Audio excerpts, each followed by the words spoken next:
Welcome, ladies and gentlemen, to the Film Club Podcast, where every month we deep dive into different aspects of cinema, directors, genres, actors, or franchises. It doesn't matter because it's always fun at the Film Club. I'm Dean. I'm Becky. And this month we are going through the... Nosferatus. Nosferatus, not the franchise, but a series of remakes over 100 years. A series of Nosferatus. A series of Nosferatus. And the longest month of the year, because it feels like it's been a year. Yeah, it's been a rough go. Yeah.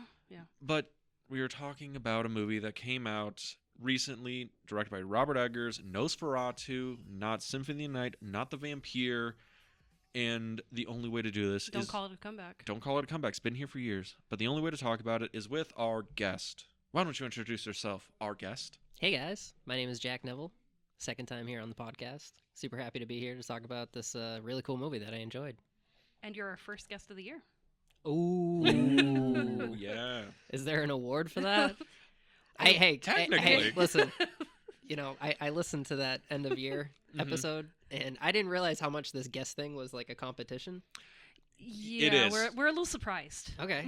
All right. We Duly noted. We didn't realize it was a competition until like August when people were just like, did I get the longest episode? You mean no, when not yet. Thomas just revealed all the secrets, everything that we didn't know? He's like, yeah, everyone's just talking and trying to one-up. I'm like, oh, okay, so it's a competition. There's a secret group chat of being like, can I be the first 4-hour podcast episode? And I'm like, dog, I have to pay for this time. Look, see, I love a good competition, but I can't be involved in that.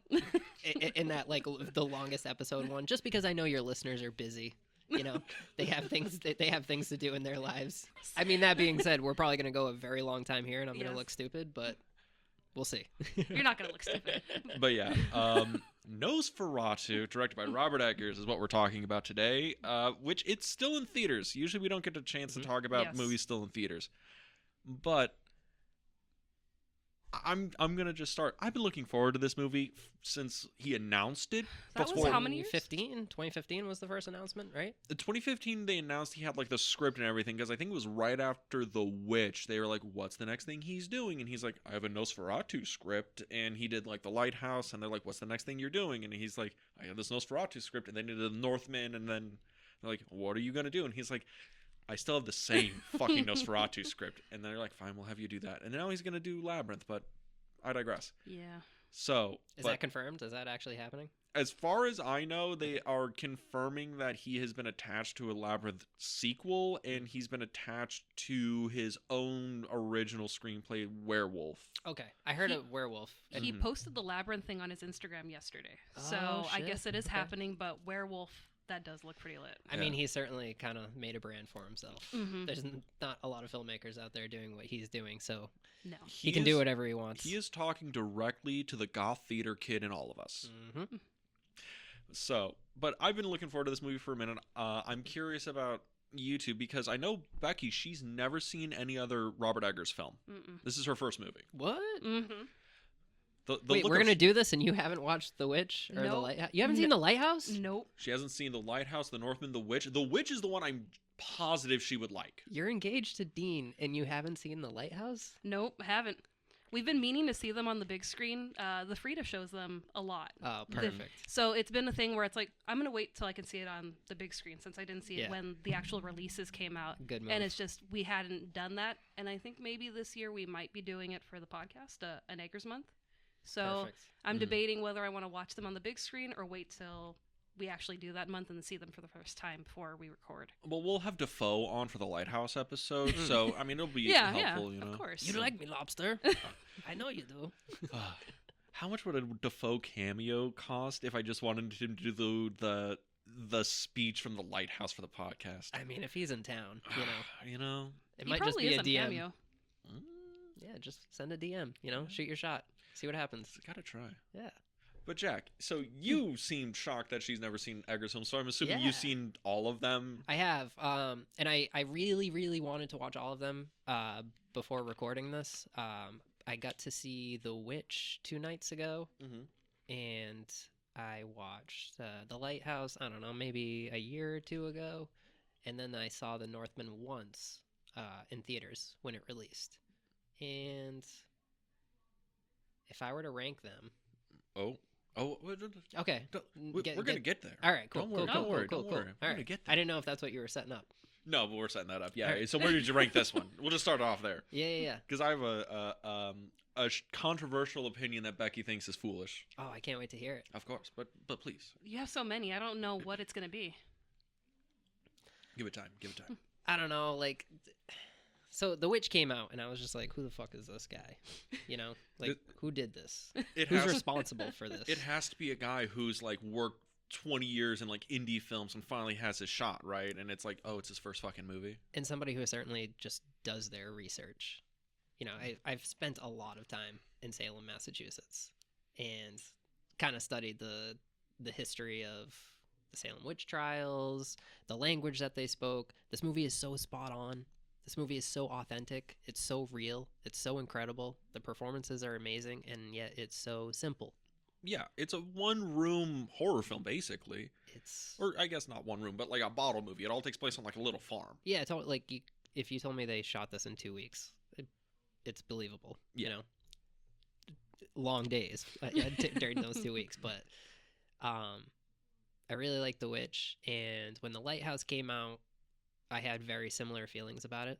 Mm-hmm. Just being a kid from New England, understanding like that folklore, and that one was the one that I was just like, oh shit, this is even more authentic. Like, this is a step above The Witch in a lot of ways, with two great performances from you boys.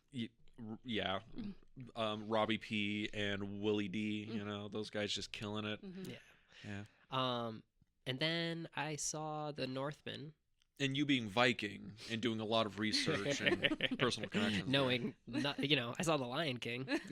But I thought it was fine. You know, I enjoyed it. I didn't hate it, but I didn't feel the same way that I felt after watching The Witch and The Lighthouse. Mm-hmm. But it was good. Like, I'll certainly revisit it. I remember it being having some good performances. It was just like such a step above. And I remember feeling too that like, damn, I really don't. And Nosferatu kind of said that this wasn't the case, but I really was worried about him becoming somebody who, you know, you give them millions and millions of more dollars than you did in the past, and like it just kind of becomes shit after that. Yeah. This is an analogy I think works. It's like almost the Tim Burton effect where they keep giving him more money and he doesn't evolve as a filmmaker. He just creates a more big Tim Burton aesthetic that he slaps on movies. Yeah. You know? Except for Sleepy Hollow. Well, that was, you know, That was this is a good one. perfection. But what about Dark Shadows? Or We don't talk about that. Or Planet of the Apes or any of the other Tim Burton movies where they're just like, let's give Tim Burton more money and an IP. Like, I see what you're getting at. You didn't want Robert Eggers to just like, let's give him $200 million so he can make the goth theater kid version of, you know, Star Wars or something. Totally. So when Nosferatu, you know, when we knew this was happening eventually, but then as the months went on, we started hearing news of casting rumors and things like that. And I remember hearing Anna Taylor-Joy was originally going to do this. Mm-hmm. I have a question about that because she was like the original choice because I think she's been in almost all of his films up to this point. Yeah. She was in Northman, she was in The Witch. And then she had to pull out. I think it was because she was doing Furiosa and that shoot just went on forever. Yep. But Understandably. Then, yeah, you know, George Miller's like, if anything, but he's like, he takes his fucking time. But he casted Lily Rose Depp basically off a insanely good audition. And watching this movie, I'm curious about the Lily Rose Depp versus Anya Taylor-Joy, which would have been the better movie. Lily Rose Depp. Mm-hmm. Really? 100%. 100%? Yep. 110%. You're looking at me with those like aggressive eyes, but I'm just saying. I'm trying to roll my eyes back and stick my tongue out, but you know nobody. I don't think Anna Taylor-Joy can do that. I don't think any of us can do that. Look, I think Lily Rose Depp can only do that. No, don't get me wrong. I think she's going hard as a motherfucker. I just remember in the theater when she started having her like moments, right? The big moments, people were like snickering and giggling, and I'm like, Ah, shit. Because they don't Okay. fucking get it yet. man. They just don't get it, Dad. This is cinema, guys. Yeah. Cinema. Yeah. Yeah. Because that's the thing. I think people were talking shit about Lily Rose Depp's performance in the movie because how when you're gonna do a possession scene and you're not gonna use CGI, it's gonna look a little funny, you know. So I was just wondering if it's just like, okay, if it was it literally like Robert Eggers wanted this, doesn't matter who you put into it, it's gonna look kind of goofy. I mean, I don't. Does it look good? Do you think it looks goofy? There's a couple of faces that she makes where I'm like, okay, that's a little funny. But the rest of the time, I'm like, oh no, this is scary. Dude, you know, like I just before I moved here, I worked at in a program with kids who couldn't be like in a public school setting. Like Mhm. they had a lot of cognitive issues, Yeah. and we just were counselors there, Yeah. and we helped these kids through. But working there, you know, you saw these kids on their worst days. Mm-hmm. You know, physically, emotionally. Some, you know, have very similar seizures that Lily Rose Depp does in this. Mhm. Like, I've seen these things like for a long time, and watching her performance, I'm just like, you look exactly like somebody who's going through a serious mental breakdown. Mm-hmm. Somebody on their worst day of their life, and you are crushing it. And not only are you crushing it, but you're doing this Mm-hmm. while Willem Dafoe is screaming at you. The camera's going to twist, so you need to hit your mark Yeah. at a certain point, and you need to just nail this, and she does. Oh no, she nails it. I think the funniest is when she is with Thomas and they're having that big moment, that fight. And that's where it was kind of making me laugh because it was reminding me of Ash's girlfriend in The Evil Dead. Yeah, When Linda? she's going back and forth in between, you know, save me, and then she's going back into the possession, and I was like, that's what you're reminding She's me. doing Yeah, she's Yeah, doing that, she and was then she doing rips her dress, and I was like, incredible, okay. And then incredible shit. one of the best lines in the movie, but we'll get there when we get there. Yeah. That was that whole scene. I was just like, fuck, this is awesome. When you're watching the movie, and you're just like, oh, we're that kind of kinky. Oh, okay, I got it. This movie's kinky, by the way. I almost screamed when she dropped that line. I was like, yes, get him. And not that I hate Thomas, but I was just like, yes. But yeah, so the casting and everything's being announced, right? Yeah. Yeah, and as the news was coming, it was just like, Willem Dafoe. Okay. Mhm. Yeah. You know, teaming up back with Robert Eggers. Like, all right, that's cool. And then Lily Rose Depp, I think, was next. And I was like, okay. And I hadn't watched The Idol, but I was very aware of it. Yeah. Did you guys watch that? I didn't even know that movie existed until after Nosferatu came out. It's, and again, I'm not going to sit here and pretend that I watched it, but I did see that clip that everybody talks about of like that 3-minute shot or whatever it was where she just had to like cry, laugh, do all of these things. I think it was like during an audition. Mhm. And it was just like, holy shit, this girl's got something, you know? And that made me so excited about seeing what she would do in Nosferatu. And then they started naming other people, and then they named Bill Skarsgård. And then I started putting all of this together, and I was just like, wait, all of these people only make fucked up movies. Yes. And all of them are coming together to make like the ultimate fucked up movie. It has to be awesome. And you got Nick Holt in there, you know? I love Yeah. Nick Holt. Just doing more vampire movies. He was see- in Renfield the same year. Man's got range. I love Renfield. Big year for him. You see Juror number 2? No, I'm not yet. I want to watch it so It's bad. on HBO Max. I know it's on HBO Max. Okay, you're looking like Dean. Oh, that movie's gonna be. You're gonna fucking hate it. Nah, Is it I good? liked it. I really liked it, you know? And like, I don't know, like my grandfather is really old, so like if he were to direct a movie right now, no matter what it was, I'd probably say it's really good, you know? A for fucking effort. Clint's still putting his pants on by himself. Yeah, like, you know, Cry Macho I can't stick up for, you know? But like this I can. You're like, if this is what he's bowing out on, hey, fuck yeah. You go, 92. Grandpa. Yeah, so like just please like have that in mind when you're watching Juror number 2. But I'm just like, wow, you know, it feels like my grandfather just like remade 12 Angry Men with Toni Collette, which I'm totally down for. And yeah, I had a good time. Kelsey and I saw it in theaters No, fucking it actually. for the 6 days that it was in Yeah, theaters. because that was the thing. I was like, oh yeah, I'm gonna go see Juror number 2. Well, it's in theaters, and then it was like, this is the day it's out. I'm looking, and I'm like, the fuck. I live in LA. How the fuck are That's why they he kept not? mentioning. He's What like, the I need to see fuck? Juror number 2. I'm like, where? Dude, for Where? real. Yeah, Yeah. yeah, yeah. And like Nick Nolte did The Order this year, which I haven't seen, but I heard that he kills it in that. And then he is in the new Superman next year, right? He's Lex Luthor. He's I Lex, believe so, yeah. Yeah. So he's having that come up. That's pretty cool, man. That's pretty cool. I mean, he like, I wasn't, as like, I was kind of taking a step back when Lily Rose Depp, Willem Dafoe, Robert Eggers, Nick Holt, like I wasn't scared of. But I'm really glad that like he is a part of this and just having the year that he's having because he killed it, Nosferatu. I think all the actors kill it in the movie. I think they're all doing like great. It's also why certain announcements confuse me.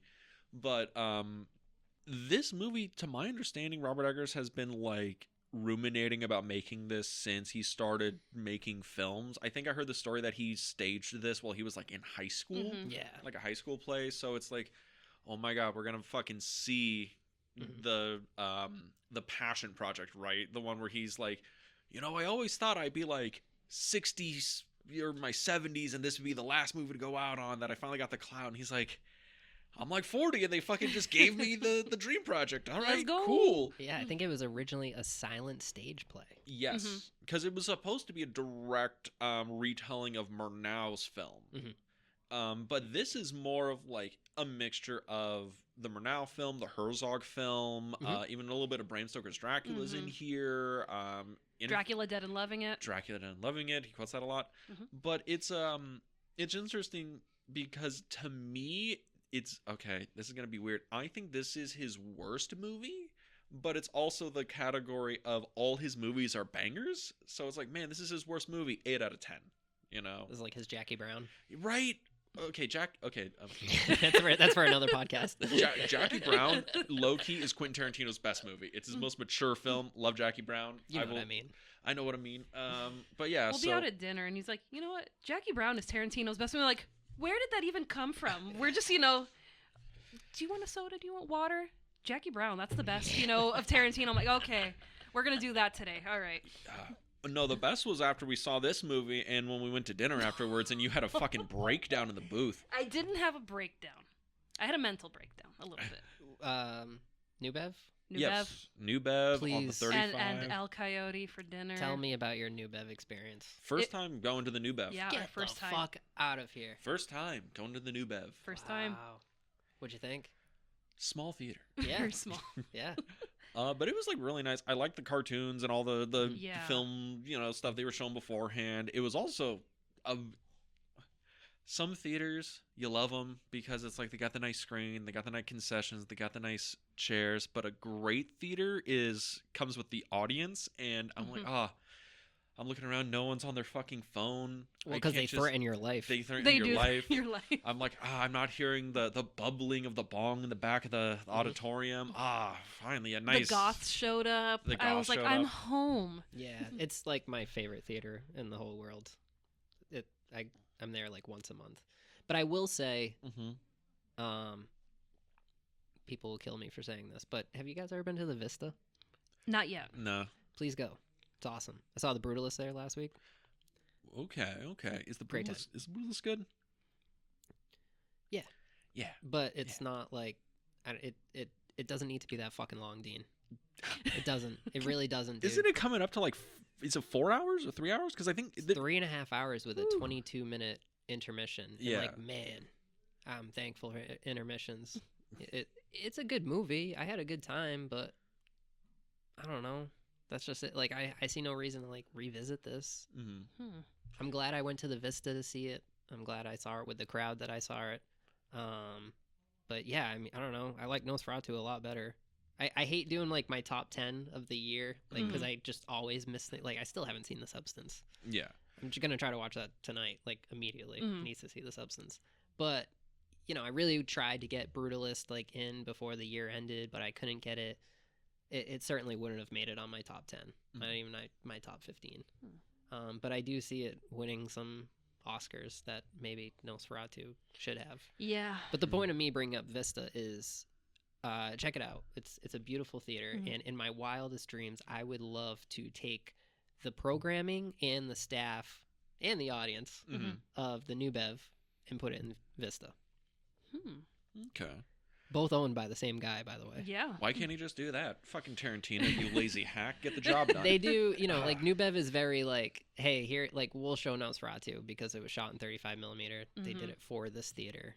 But Vista, you're gonna get more of, like Honora is doing another run at the Vista. We need to see Honora. Yeah, please see Honora. It's pretty incredible. Please. But yeah, let's talk about Nosferatu. yeah. Sorry. I just looked over and I'm like, fuck, we're like 20 minutes in and we barely talked about the fucking movie. Yeah. So yeah, Nosferatu, right?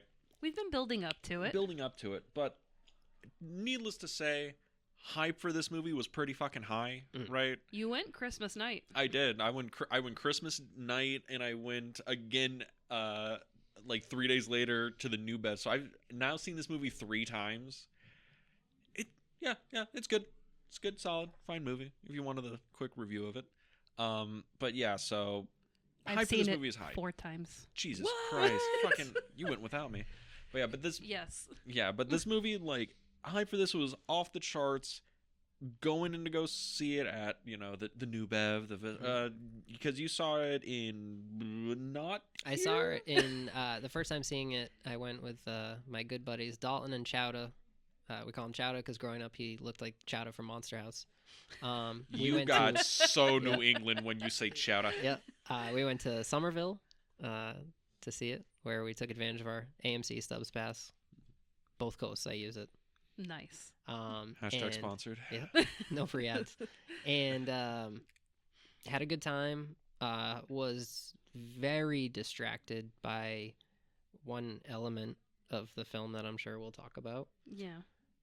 Maybe something that it's nominated for.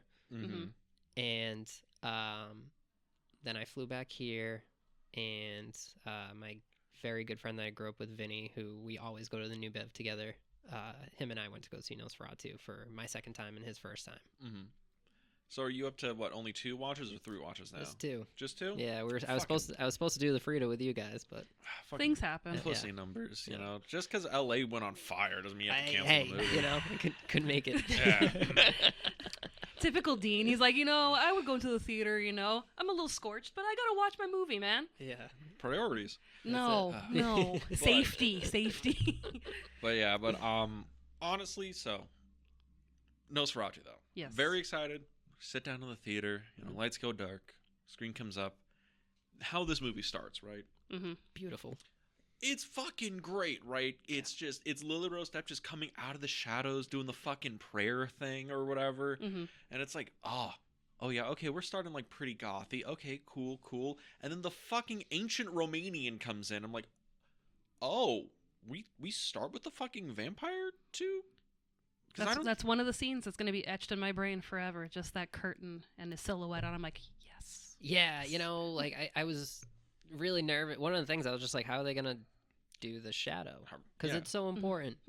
You can't do a Nosferatu movie without the weird shadow hands and everything. Yeah. And when I just saw this, I was just like, oh, fuck, we're in it, huh? Like, this is what we're doing, which is like a common trend to all like first frames, just like the start of a Robert Eggers film. Like, even just like the black screen and the titles come up, you just, oh, this is fun, we're excited. Oh shit, like now we have to watch this and like do this together. This is fucked up. And Nosferatu opens up that way, but in a very, very beautiful way. The curtains, the shadow, it's really cool, and I thought it was respectful but original. I love the sound design going in from it, because I noticed this watching it, that the beginning of it has the old like silent film style like titles and everything, and if you're listening to it, it's like that's just the sound of like a dead like record just running in the background, and it goes for like 10 minutes Eggers or whatever, and I'm like, okay, oh, this is neat. Okay, cool. I love all like the technical aspects of this. I mean, I can get this out of the way. The cinematography of this movie is beautiful. Yes. Like all the technical stuff, the production design, makeup, everything is fucking great. I think the only thing is that the plot, because we've talked about 2 other Nosferatu films this month. We have. The plot of this film is still just Dracula, guys. It's still just Nosferatu. But the little things about it that are different definitely pique my interest a lot more, because in this one, the Ellen character is like totally different from the other two versions, right? Like she's not like Isabella Adjani from the Werner Herzog film. She's a lot more horny in this version. Yeah. Yeah. You said it. You said it. Yeah. At what point would you key in that it's like, she's horny? Was it 3 minutes into this film? As soon as she comes into frame. When she comes into frame, crying, and that she's woman's thirsty. Like, she's like, please, Dark Lord, I need some cock. It's 16:30. Please help me out. Please, God. But yeah, do you guys want to go through like a plot by plot, or just start jumping around? Because the plot is just fucking Dracula, right? Guide us, Dean. Whatever you want, buddy. I hate you guys so much. Direct us, Dean. You are director Dean. Come on, you hate this really? No, it's kind I of. mean, I'm sure we're gonna try to stay on, on theme as much as we can, but we're gonna jump around. Yeah. I mean, we'll stay on theme because, I think we just got to talk about like the introductions to everybody, right? Yeah. Because the introduction to Lily, Rose, Depps, Ellen, and Skarsgård's Orlok, we see him proper later, but for Ellen and her interactions with Hutter, who's played by Nicholas Hoult, it's a very interesting relationship that they have, because you get the sense that Ellen, I don't know if she's like settling for Hutter through the film, right? I have the sense that she's like madly in love with him, but she's like, I love you so much because you're not like my toxic ex-boyfriend situation. Because I think that's what this movie's about, is a woman running away from a toxic ex that she still is like you're good enough. You're good enough. Yes, that's how she looks at Thomas. She's like, you're good enough. And then she looks over at Orlok and she's like, but goddamn. Yeah. That's son of a bitch. Again, this movie is horny. It's the best thing I can describe here. Yes. But the opening of the film, your thoughts, I guess up until Hutter leaves, right? The introduction to Ellen, to Knock, to Thomas, all that stuff. Greta. What are we thinking here? Because we have Craven the Hunter in this movie. They're just throwing people in this film. He was fine. He was fine. Yeah, he was good. You're here. I know there's a reason for it. I don't hate it. But you're not, who I'm looking at and who like my full attention is on. But yeah, I mean, incredible introduction, like incredible opening, very Eggers-like. Really just kind of gets us prepared for what we're about to see a little bit through the curtain, if you will. You're saying that Eggers-like. I wonder, how would you describe the Eggers style, I guess? Uncomfortable, yet beautiful. Uncomfortable, yet beautiful. Yeah. If that makes any sense. No, I get you. I guess, Becky, this is your first Eggers movie, What were you thinking, now seeing the movie start, right? Because I know you were maxed hype, but you were maxed hype because it's a vampire movie made in the year of our Lord 2024 or whatever. Hell yeah. So this could have been like 10 minutes of Bill Skarsgård jumping around in a little cape, and you'd have been like, perfection. It's cute. But what are you thinking? Wasn't expecting the opening orgasm, but hey, I guess that's what I looked at Dean and I'm like, what the fuck? And he's like, it's all right. When I say Eggers-like, I also feel like that also means we're just gonna throw sexual things like wherever we possibly can. There is gonna be something to do with either dicks or asses in the movie. We're gonna see it. It's gonna happen. It happens. It does. It does happen. I think Nicholas Hoult went home with one of them. He did. That was my Christmas morning. He posted it Christmas morning. I'm like, there's a Orlok dick in this movie. What? And then Dean's like, I had no idea. He's like, I haven't seen it yet. He's like, I'll let you know. My man is Lex Luthor, but that's not what we know him as. Correct. We know him as the owner of this. Orlok's dick. Yeah.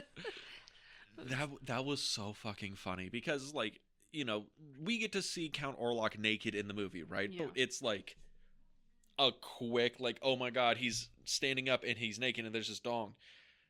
Becky texted me that of like, oh my god, Nick Holt's like showing Orlok's cock on Instagram. He Like, was. and she's like, "Is it in this movie?" And I'm like, "I'll let you know." I go see the movie, and it's like that one scene, and then she's like, "Well, his dick," and I'm like, "It's all over the film.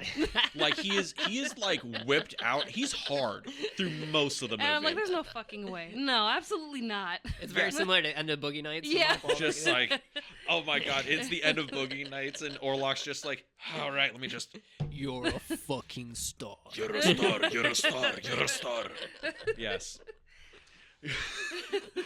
Why couldn't they get Mark Wahlberg to do this? He's in that Mel Gibson movie. He could have been in this. God. He's busy. Like him and Anna Taylor-Joy were too busy for this. Oh god. Was Anya Taylor-Joy also the only person that couldn't be in this? Because I'm thinking about it because I thought they were saying like Harry Styles was going to be Yes. Hutter at one Yes. point. Harry Styles was the other one, and And then Skarsgård was supposed to be Hutter too. ooh. And Yes, I did hear that, Yeah. and then I also heard, who was it? Daniel Day-Lewis. They like Oh, they God. like just threw it out there and shot their shot and said, "Hey, do you want to be no. Orlok?" Okay, I would be one. It's Daniel Day-Lewis, so obviously that would have been nominated for a fucking Oscar. Yes. But the other part of me is just like I wouldn't. You wouldn't be safe on set. Daniel Day-Lewis It'd is be- full method. He would try and eat you. It would be Shadow of a Vampire. Yes. He would shout at him. It's like that fear. It's like, oh, with great power comes great responsibility. You can cast Daniel Day-Lewis as an assassin in your movie, but he will try and kill the president. That's just gonna happen. Anybody. Anybody. Anybody. God damn. They can't cast Daniel Day-Lewis as a Jedi because he will actually start moving shit with his mind. Yeah. It's a dangerous world. How is He he has the doing Force. this? He does. My boy. God. But yeah, what the fuck are we talking about? I'm sorry. I'm like all over the place. This movie's great. Okay, so Lily Rose Depp doing a fine job here as Ellen, right? Yeah. And then we have Nicholas Hoult doing a great job as Hutter. We have the guy playing Noct, who I don't know that actor's name. But he was great. He is Yeah. great. Yeah. Oh god, the scene. Okay, the scene with the pigeon. Simon McBurney. Simon McBurney. That man could eat a pigeon. Yeah. I don't know how Hutter would have wanted to work with this man, this Noct character. He is terrifying. Also, that office had to have smelled with all the dead animals in his desks. Those were the times, though. Those were the times, Dean. Those were the days. Yeah. There was no HR back then. Could you imagine? I'd like to report my boss. Yeah, he's eating pigeons. Could you imagine? This is a really your- toxic workplace. You're fucking Hutter, and you're just like, walking to Noct's office. He's like, "I will send you to the Carpathian Mountains, and you will deal with this old count and blah blah blah." I feel I would have had like follow-up questions, being like, "Okay, Zillow, bro. Zillow, like." I love that in context. Fucking, this is all happening because fucking Orlok can't just use fucking Zillow. Yeah. He can't just go online being like, I like this place. Yes. Los Angeles, 1 bedroom, 800 square feet, $3,200. Too expensive. No pool. No washer dryer hookup. I'm out. I love how all this monster destruction, the plague is like, looks like fuck. Beachfront property for my older retirement years. I don't want to stay up here in the mountains. I'm too old for this shit. What's he doing up there? Is he just like placing sports bets? Like That's Jordan Love plus 150 passing yards. You know what? Let's just cut to the fucking chase and just talk about fucking Count Orlok, right? What's Orlok's deal? Because he's ancient, centuries old vampire or whatever with a mustache and a deep voice. What does he do all day? I don't know, man. I'm trying to figure it out. He's not on Zillow. He's not on FanDuel. He sits up there and he's just like, I will learn to roll my R's. Yeah. And that's all he does all day. Because his voice, right? Because we've heard his voice from the beginning of the movie or whatever. I guess Bill Skarsgård just was like, I'm just gonna ruin my vocal cords to do this, and I'm like, dude. Worth it. worth it. Worth it.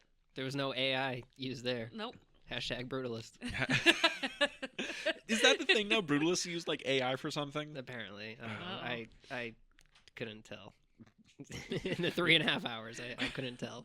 But, you told me that Bill Skarsgård hired opera professional singer to be his like vocal coach for this, and I believe that. You know, that's cool. Yeah. Yes. Yes. Sorry. Yeah. I was like, you're looking at me, and I was like, oh, I guess I will respond. Yes, that is cool. It's just, you know, he's a real actor. He's a thespian. Not that Adrian Brody's not. I No. just know that that's a tough language to learn. He won one Oscar. It's fine, you know. Bill Skarsgård didn't even get nominated for any. Which you should have. Cowards. Fucking crime. Cowards. Okay, Lily Rose Depp, we're in agreement, should have been like nominated. Hell yeah. Dude, look. If Ariana Grande got nominated, come Ariana on. Grande needs to get nominated for people to continue to watch the Academy Awards. I truly believe that. But I'm still mad at her, so. I mean, look, I knew Lily Rose Depp was not going to be nominated for this, and I knew that I would be upset about it. Oh, I guess also for context, we just found out the fucking Oscar list like this morning, yesterday, right? Yes. So this will be released that week. So cool. We're gonna talk about the Oscars now. I knew the biggest thing Context. that I knew was Honora was going to stop her from winning Best Actress. Yeah. Mm-hmm. It's just, and rightfully so, because Honora's great. But I heard it was going to be Honora and The Substance were going to be the two that were like, those are the two that are going to fight for Best Actress, and everyone else is just going to have to like I mean, that's figure it why out. I don't think horror lovers like us should be disappointed about Lily Rose Depp being snubbed here.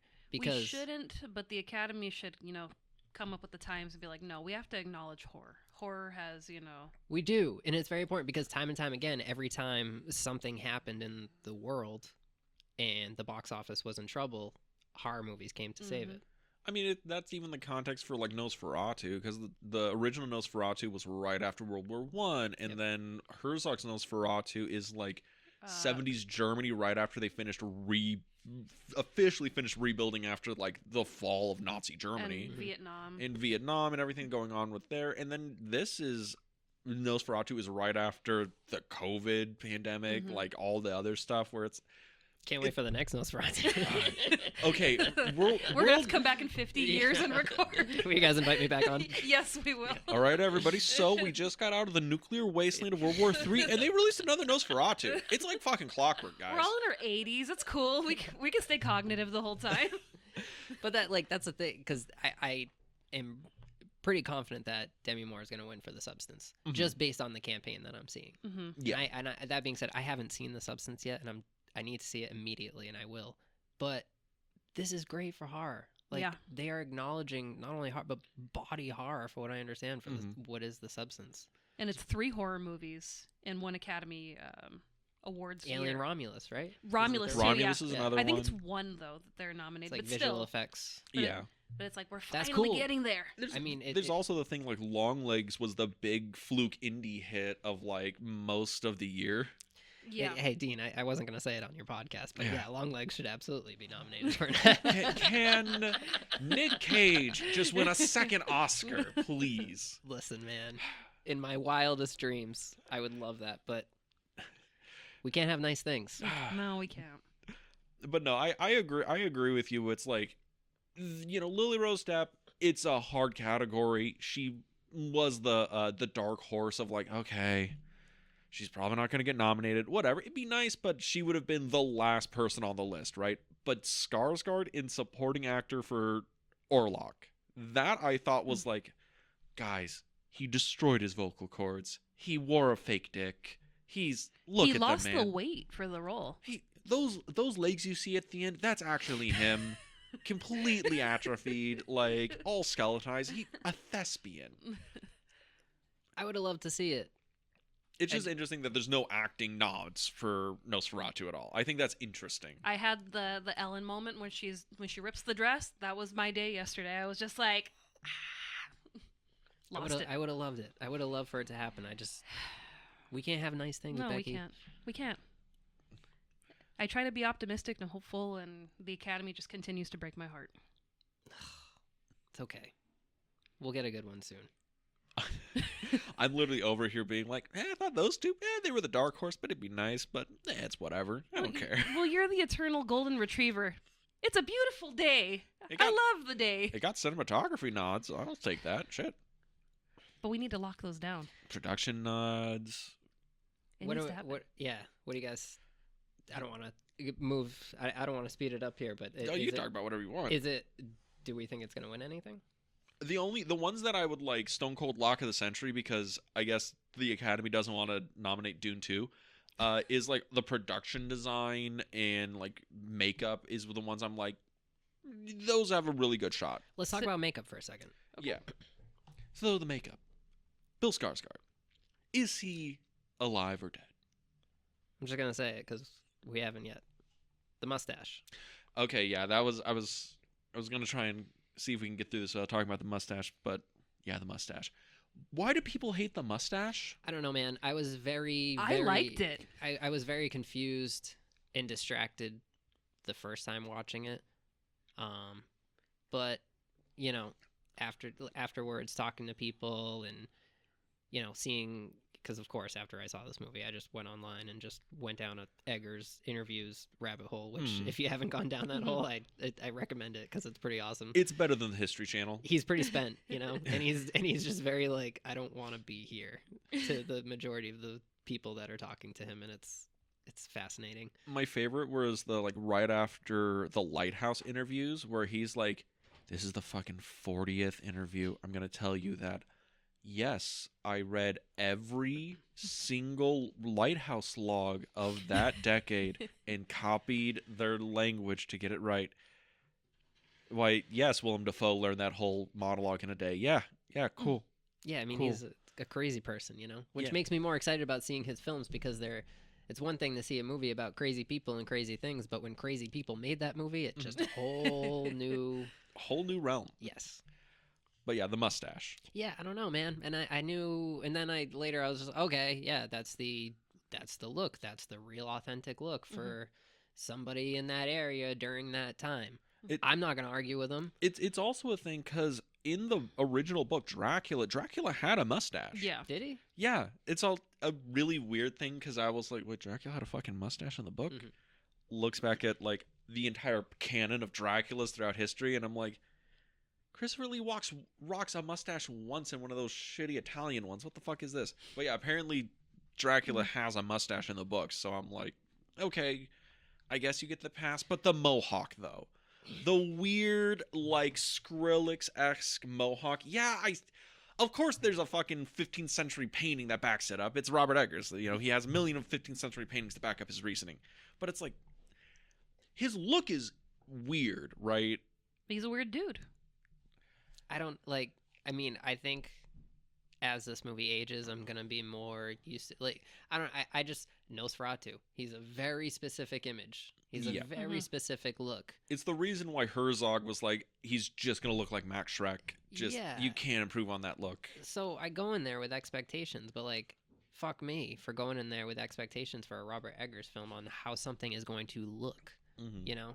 And especially because they kind of just hid this from us in all of the marketing, which I loved. Yeah, I me love too. that we're going back to like old Universal where it's like, we're not going to show you the monster, we want you to be surprised.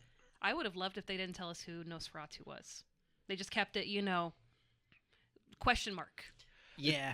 Speaking of like that marketing thing, I wonder if that's why the Wolfman movie that's coming out right now isn't doing as well, because you just know right from the get that it's like, oh, the husband was attacked by a werewolf and he's turning into a werewolf and he's going to attack his whole family, so it's like, so there's no like suspense, like, oh, we got who's tickets the to werewolf? that premiere. Did you? Me too. Oh Yeah. Yeah. Yeah, we got the We tickets. didn't go for obvious reasons. Yeah, We Yo, evacuated same. that night. But We were like, Hollywood's kind of on fire right now. Maybe we shouldn't go to the premiere. yeah. Yeah, we were going to go. Holy shit. Well, we would've We seen you would've there. guys Yeah. Well, we did see it Mm-hmm. 3 nights ago. I really love Julia Gardner. Christopher Abbott, I think his name is. We're getting better, Blumhouse. We're getting better. We're getting there. We're not there yet, but we're getting there.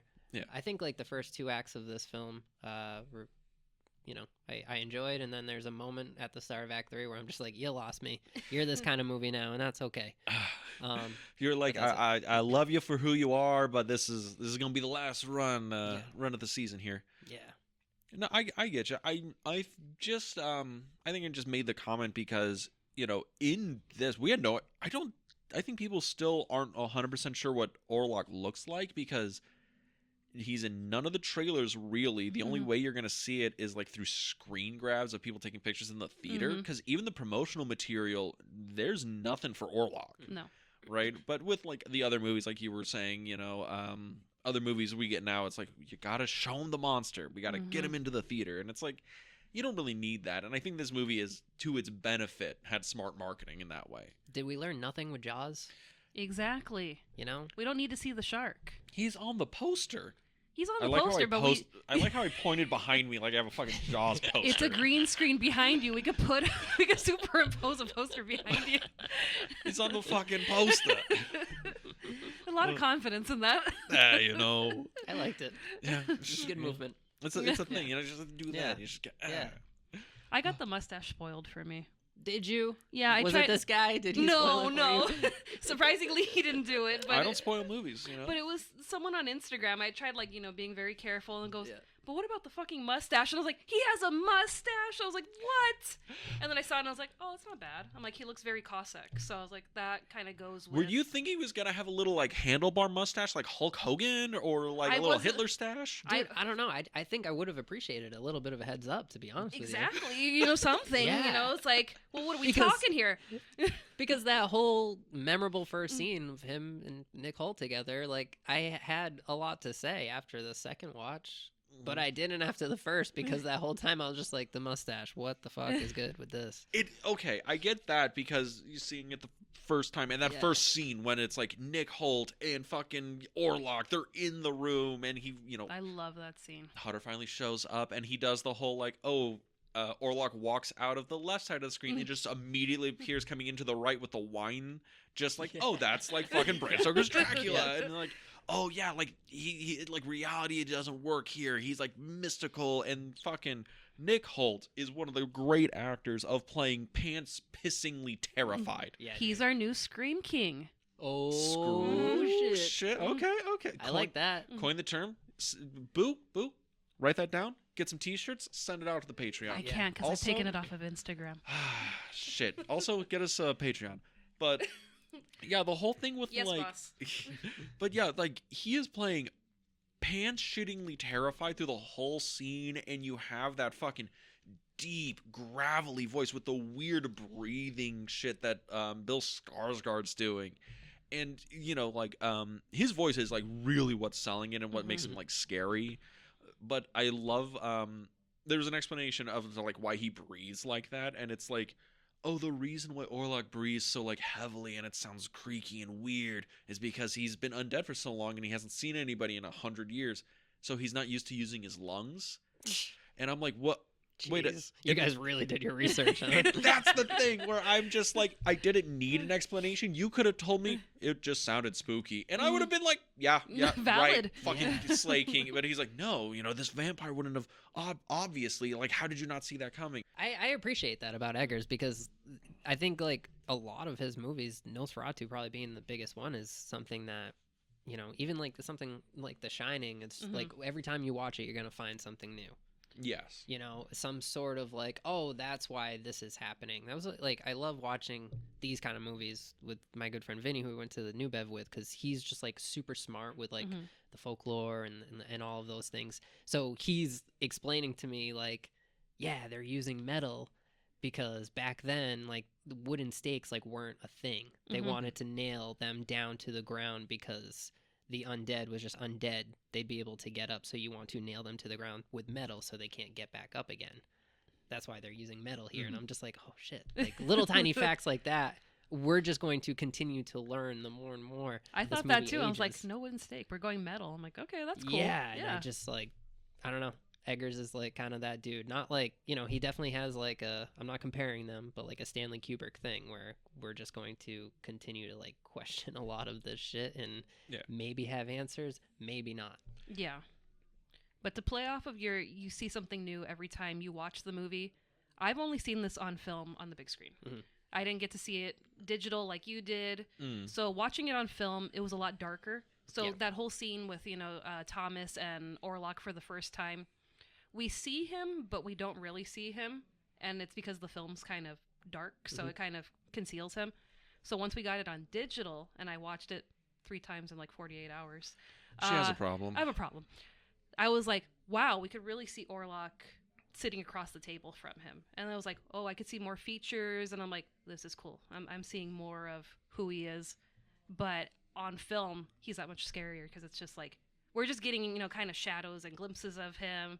But it's like, no, I like being able to see his character through the screen of digital, where it's like, wow, I can really tell all your features. And you're just, yeah, I'd be terrified. I mean, I wouldn't be in the castle to begin with. You don't want me to go on this trip? Not going on the trip. Not even if a carriage with nobody in it came to pick you up? God, I am so mad. I tried to get us into the Hollywood Forever Nosferatu experience, where they had like all the props from the movie. Oh, God. Didn't work out. They did that? They did that. I'm so mad I couldn't get us into it.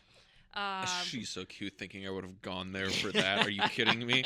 I would have gone by myself. It was for my birthday. I would have gone. But they did something on Hollywood and Highland. They were doing like a merchandising event. Mm-hmm. And I just happened to like be sick with a cold during that time. And it's winter. But they had the carriage out on Hollywood and Highland. They closed one of the streets down. They had fake snow and you could pose in front of it. And I was like, oh my God, I could have seen the carriage. But yeah, I would hop in that carriage and go for a ride. Yeah, totally. Okay. I love you, Becky.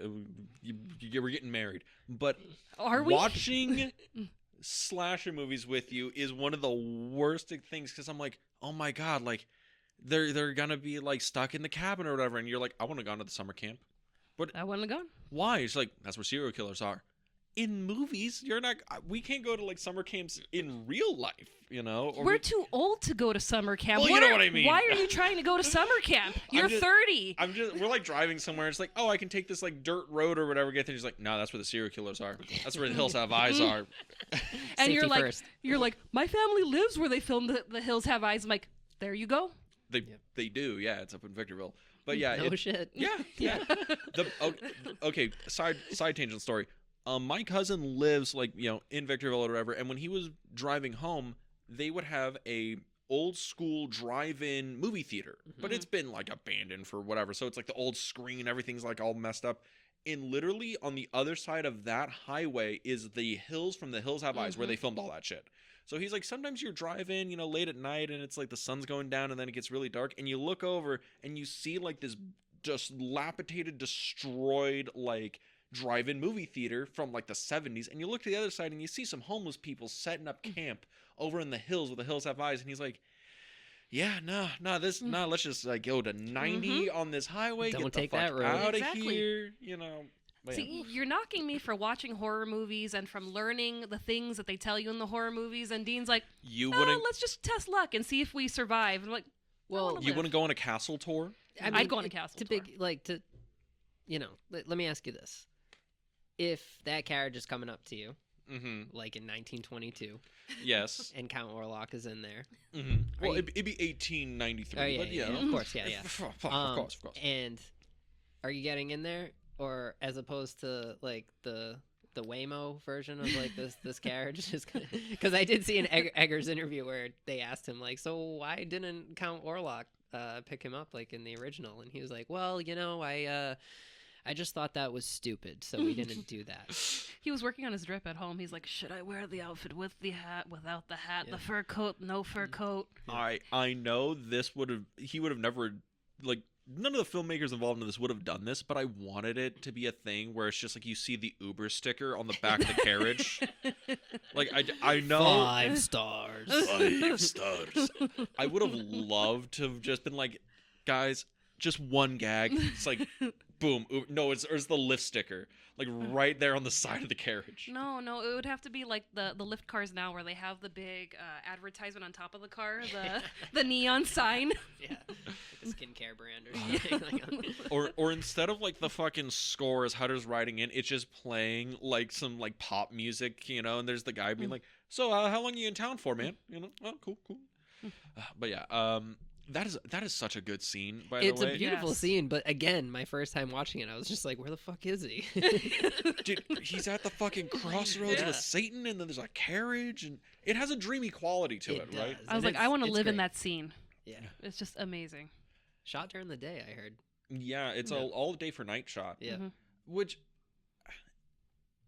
it goes into the like really dreamy aesthetic and quality a lot of the movie has, because once Thomas leaves where Germany place, it gets Wismar. Wismar, yeah, Wismar. it gets like really surreal in a lot of ways. Like stuff starts breaking down and stops making so much sense. Like basically once he gets to like the village is when it really starts being like, You sure, bro? you sure? You sure you want to come in here? Oh, that night, right, where he's just like, oh man, it's fucking 3 a.m. Is that a naked woman on a stallion they're leading to the graveyard? I'm bored. Let's go follow them out there, see what's going on. See, like, would you get into the carriage is one thing. Would you follow the procession of No. people with torches with a naked woman on top of a No. horse? But would I get in the carriage? Absolutely. You're doing this so you can be financially stable. Yes. You $50 is $50. know? Yeah, you know? that's it. I will never financially recover from this. Yeah. Orlok's like, I bought that fucking house. I will never financially recover from this 23-year mortgage locked Why in. did I buy this? Carol fucking Baskin. 15% interest rate. What was I thinking? Nobody told me about homeowners insurance. What is this HOA they speak of? God.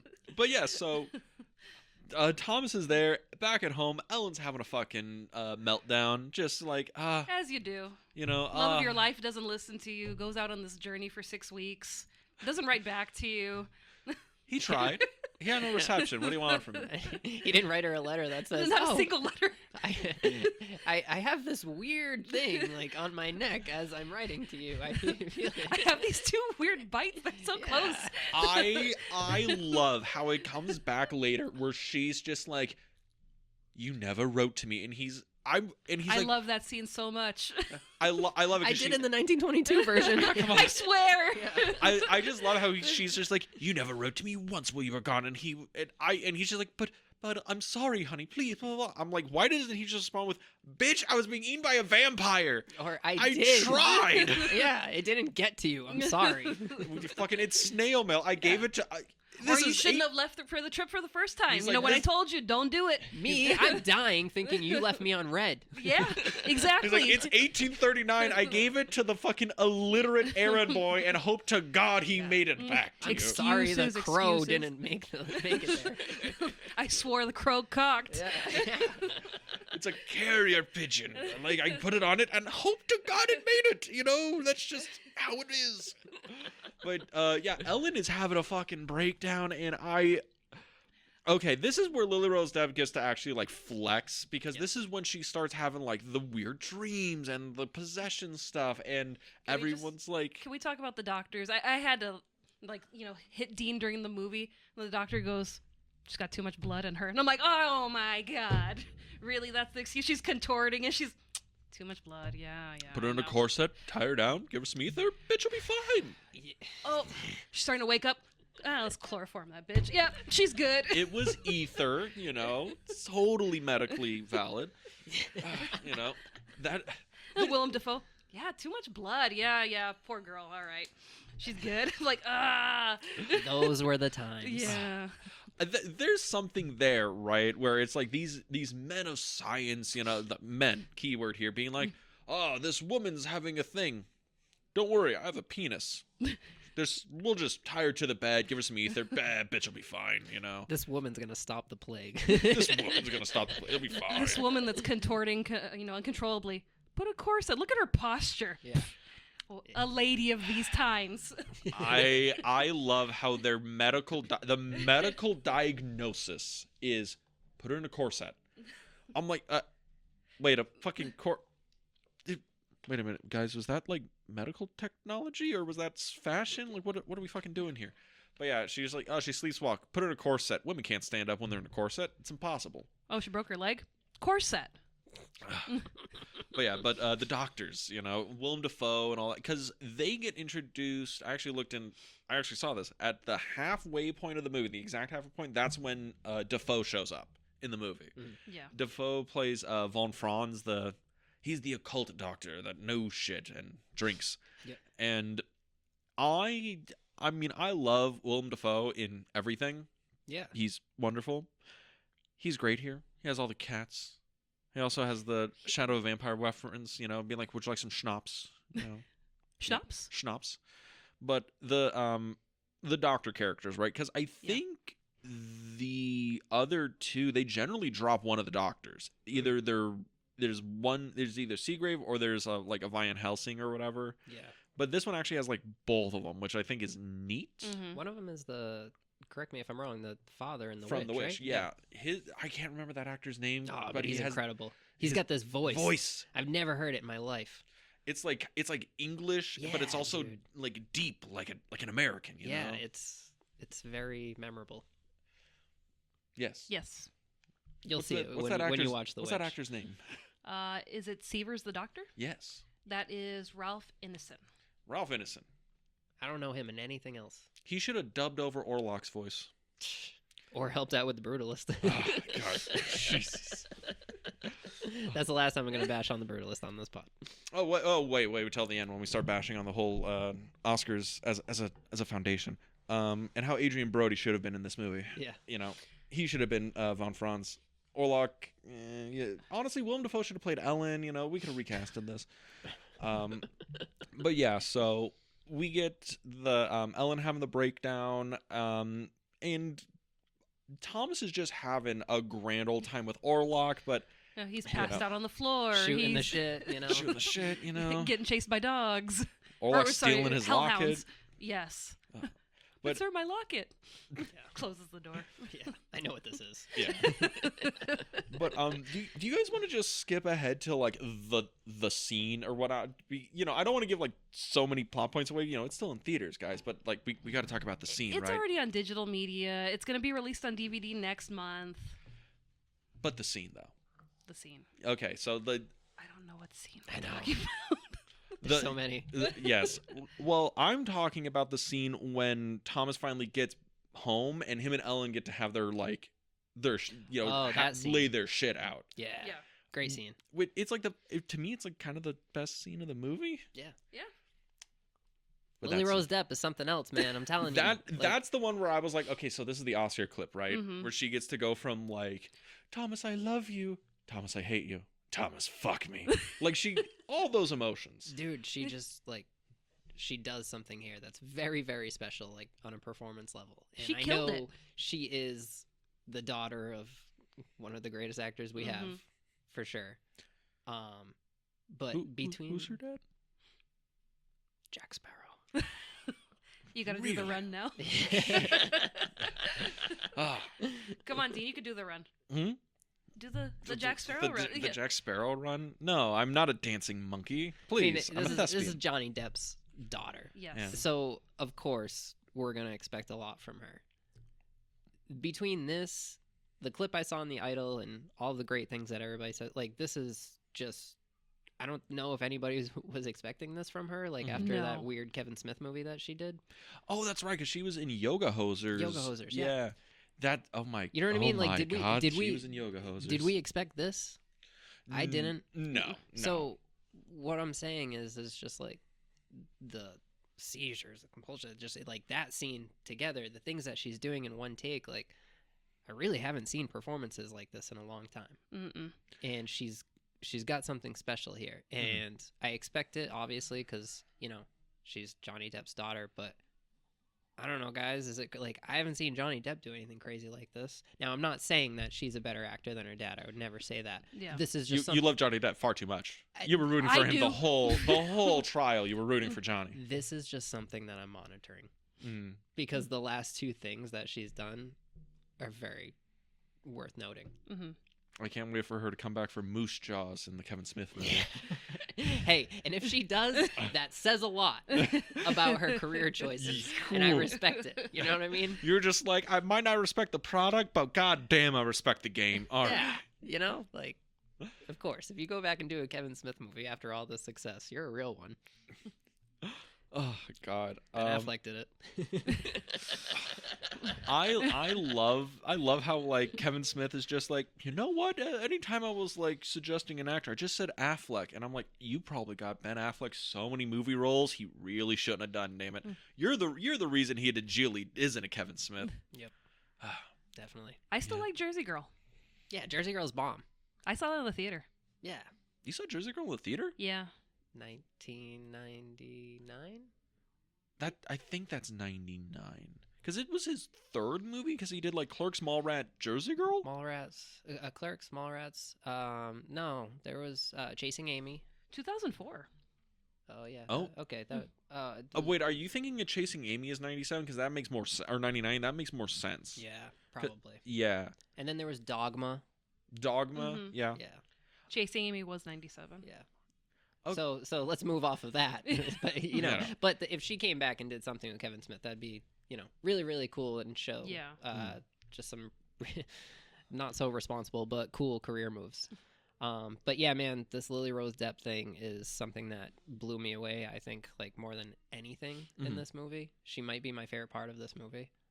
I know that's a crazy thing to say because Bill Skarsgård is It's kind of killing it in this thing. he is, but Like I could. I knew he would.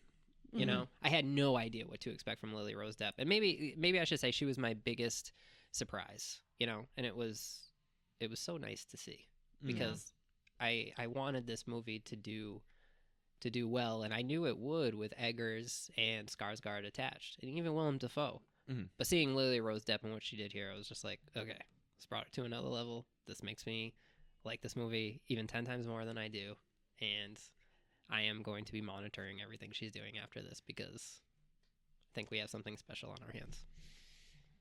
And then we're gonna find out that that was all AI. She wasn't even. She just provided the face model. Do you think Eggers would allow that?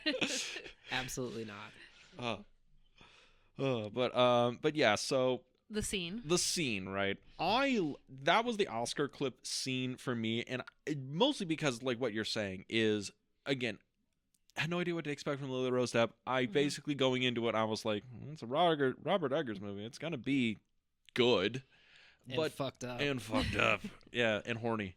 And that scene was the moment when I saw it the first time where I was like, okay, we're hitting all the beats for Dracula stuff. Okay, like everything's cool. I'm liking it. I'm jumping at every jump scare because I'm a fucking little bitch. And we get to that scene, and I'm like, oh, that's right. We got fucking actors in this. Oh, shit. Mhm.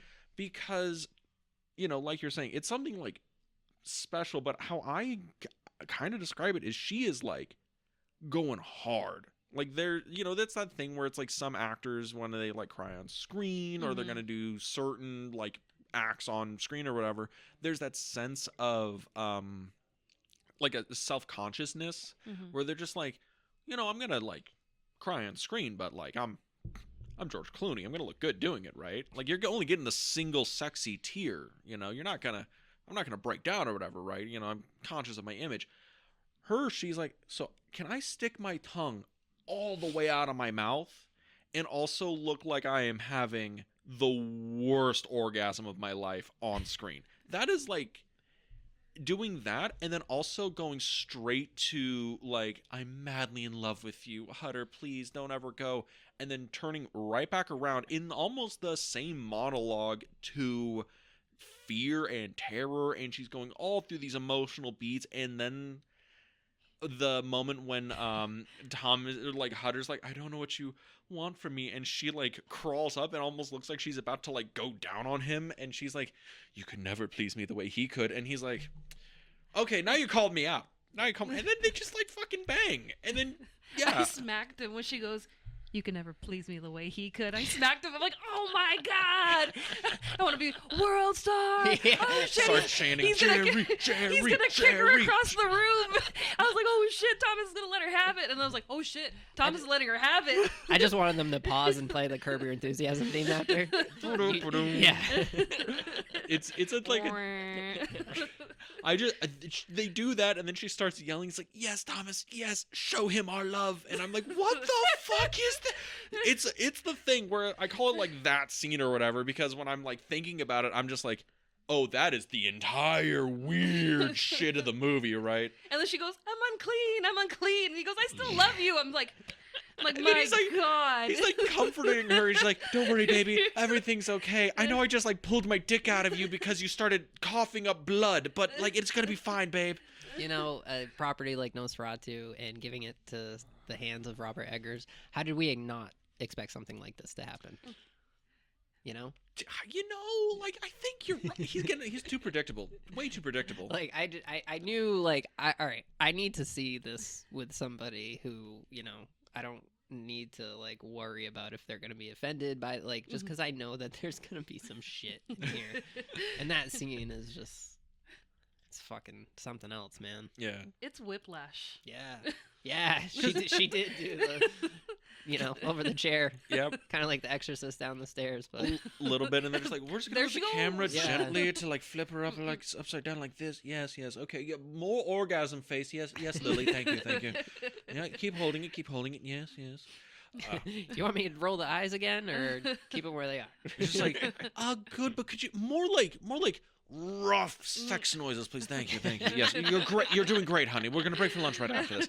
Again, it's a thing where I think people forget like the practicality of like filming shit, where it's just like she's like doing all this weird shit, and then it's like, all right, cut. Okay, everybody, that was pretty good. Lily, you feeling good about that? Coffee? Can I get another coffee? Thanks, guys. Okay, we're gonna go one more time, baby. Okay, it's fine. And she's like, can I have a towel at least? Like, come on. Pretty sure that was like a long take too. Oh yeah. A lot of the scenes in this movie are like 3-minute unbroken shots or takes or anything like that, and you don't even notice. I love it. I'm all about it. All about that shit. Yeah. But yeah, so then there's the rest of the movie. You know, some things happen, and then Nosferatu dies. Who would have known? Who'd have known?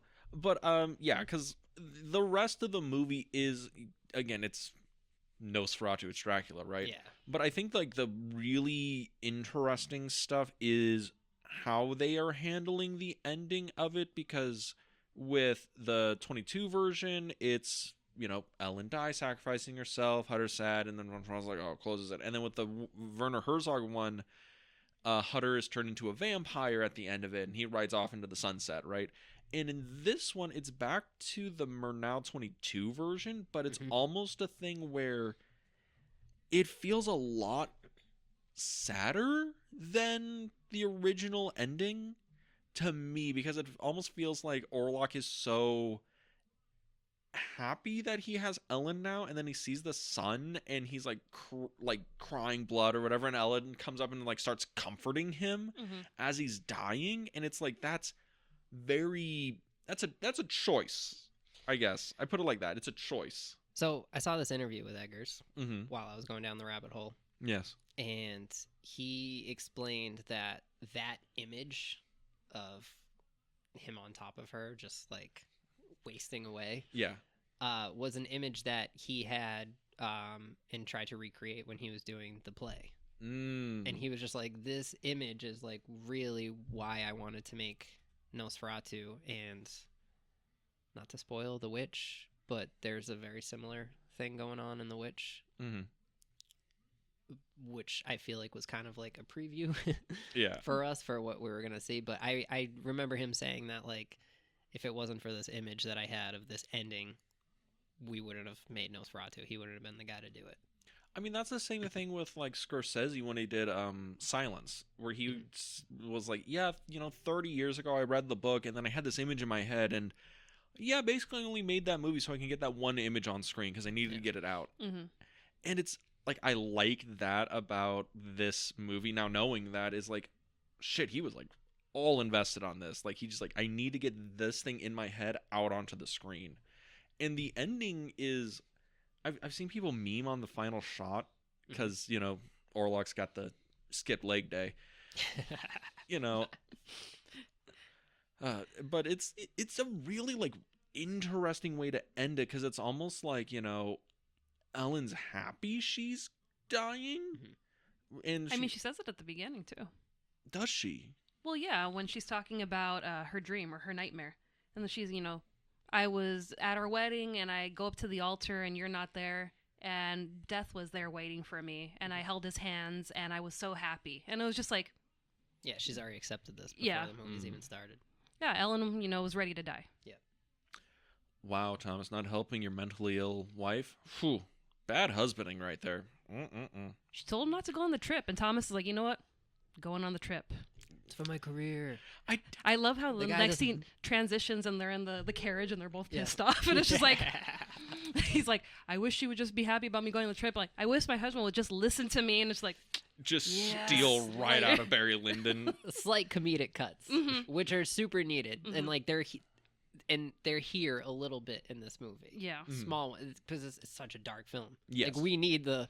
Now we're going to be neighbors. Like we need that, like Yes. little tiny moments, just to be like, oh, okay, cool. I love it We how he's need like Will- kind of excited. We're going to be yeah, neighbors. yeah, We need Willem Dafoe lighting up on a Christmas tree. yeah, 100%. I just love that where he's like, yes, she is possessed now. Oh, well, no, the doctor means she's like, possessed by some sort of affliction. He's like, no, possessed, like from a demon. Mhm. I just said that.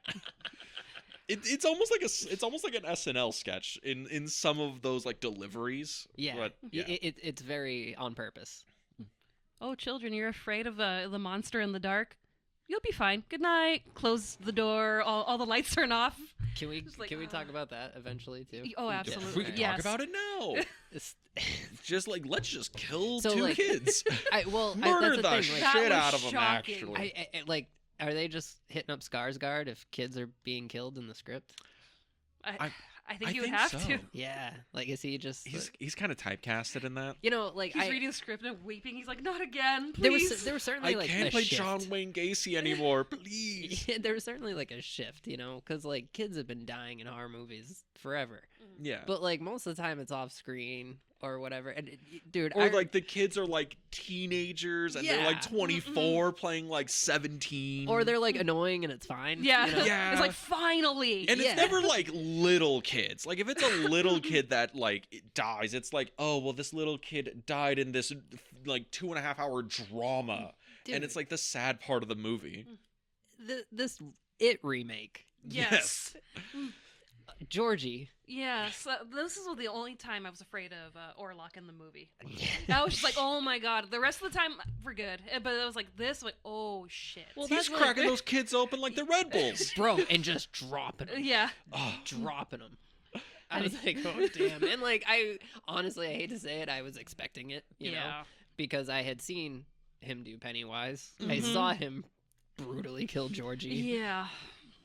We all did. We all did, And unfortunately. I feel like in that moment, we were just like, all right, now there's a shift. Mhm. mhm. And then like Evil Dead Rise and like other things were just Mhm. like brutally killing kids. And now this is just a thing now in horror. We're just out here killing kids on screen Just and dropping them. Like, just unceremoniously, like, yeah, just like, let me just, yeah, that's a dead 12-year-old. There you go. gangsta Not moment. even 12-year-olds. They're They're like like 8. they're like 5 and like 4. I'm like, oh my god, these Yeah. are little girls. That's also the thing, because what is up to that point in the movie, Orlok's scary. He's dangerous, but he's like, what's he doing? We haven't seen him kill anybody. We haven't seen him really do anything other than like wave his dick around And not know how to use Zillow. and not know how to use Zillow. But then it's just like, and then it's like, oh, he's gonna come 3 nights to Ellen, and oh, he will torment that. Okay, whatever. We got to And then- talk about that scene. And then we hard cut, and it's just like, yeah, let me just like kill these 2 kids. Oh, this woman, yeah, let me fuck her up too. Yeah, and then Aaron Taylor Johnson will bang the corpse later. It's a yeah. There's He deals with it. he deals with it. The man loved his wife. He a little did. too much. Yeah. Some would say not enough. Craven. Who? Craven the Hunter. But yeah, what scene you were talking about? When Orlok and Ellen finally come face to face. Yes, when Orlok finally comes to Vilsburg. Also after the boat scene too, which is like, I love that. We probably didn't need a 90-minute or 2-hour movie called Last Sail of the Demeter. We didn't need that movie, but a nice little like 5-minute scene was good. What are your quick thoughts on Last Voyage of the Demeter? None. Because Yeah. you haven't seen it, right? Correct. Same. Yeah. That's I'm- that's the. I kind of wanted a little more of that. Just a personal thing. Really? I just think that story on the boat of well, how the Last Voyage of the Demeter was pitched was just like, hey, this is Alien, on a on a sailboat. sailboat, and it's Dracula. And to me, I was just like, that's the coolest fucking thing I've ever heard in my life. And then I started to remember Nosferatu and how this was just like that small part, like in the middle of the movie. And I was just like, holy shit, this is awesome. Mm-hmm. And then I saw the film, and it was just... It's 3 scenes kind of stitched together. Yeah. You know, and it's fine. I just like, I wanted more. And even like that, the last Voyage of the Demeter, like, maybe just like a different Keep crew. going. I'm gonna use the bathroom. Maybe just like a different crew. Yeah. Like I would imagine like Guillermo del Toro directing that. Well, that would be insane. I know, and that's I understand. I can't get everything in this life that I want, like a Lily Rose Depp nomination and a Last Voyage of the Demeter film directed by Guillermo del Toro. But no, like I don't know. I wanted more of that, because that idea of alien on a ship and it's Dracula is such a cool concept to me. And I was really hoping that Eggers was going to kind of like push that a little bit more in this. No, because it's really quick. It's super quick, and I feel like it's quick in all of them. Yeah. I mean, I'm trying to think the 22 one. I feel like we get more of Orlok on the ship, and, you know, him and Hutter are racing to get to Ellen. But it feels like it's a little bit longer. And this one, it's just, we're cutting to it, and it's like, yeah, I'd rather see more of the crew members go down. Yeah. And just, you know, more people just disappearing into the darkness. You know, they go down into the cargo hold of the ship, and it's just, well, where did he go? He was going to go get some apples, and he's just never came back. Yeah, and just the, you know, the length and travel and time always like confused me too. Like I just knew that I don't know, I wasn't sure if, like how fast that boat was going. I didn't know, like, you know, how the map is. Dean, we're talking about how the distance between the ship going and who should get there quicker, by horse or by ship, and how much that I just wanted more of on the ship. I feel like we could have gotten some crazy solid, really intense Egger deaths on that ship. I will say this: Orlok's coming from the Carpathian Mountains and a landlocked part of the country to another landlocked country. How the fuck is he taking a boat anywhere? He borrowed from the Muppets movie, the one with Jason Segel, and he traveled by map. When you travel by map, you're just there instantly. You know what? Makes sense. Makes sense. You know, I totally forgot about Jason Segel and Dracula and forgetting Sarah Marshall. I love that movie. Could Jason Segel have made a better Hutter? I want that Dracula play to be a real thing. Dean hasn't seen Forgetting Sarah Marshall, so he has no idea what she's talking about. Can we set up like an event and have Jason Segel just do the Dracula play with the puppets? I think so. All the proceeds can go to LA wildfire recovery, and I feel like this will be a huge sell. The Pasadena Pet Humane Society. Yeah. Dean, this is starting to cook. I'm just feeling it. Please watch Forgetting Sarah Marshall. I can't believe I am suggesting that you're advocating for getting Sarah. I just watched it recently, and I had told him, like, it's on HBO Max. You need to watch it, and he was like, yeah, I'll get around to it. I'm like, no, Dracula musical. Yeah. It's getting kind of hard to believe that things are going to get better. But when I see Van Helsing, I swear to the Lord, I'll slay him. It's awesome. Would this have been better as a musical? Die. Well, if it was a musical, it probably would have been nominated for Best Picture. It would have. Exactly. See, that's... I would have seen this so many days in a row at the theater. I would have opted, you know, can we get a sing-along version? Neighbors. Neighbors. So who are you going as? Dean goes, I guess I'm going to dress up as Van Helsing. The rest of us are going to go as Draculas.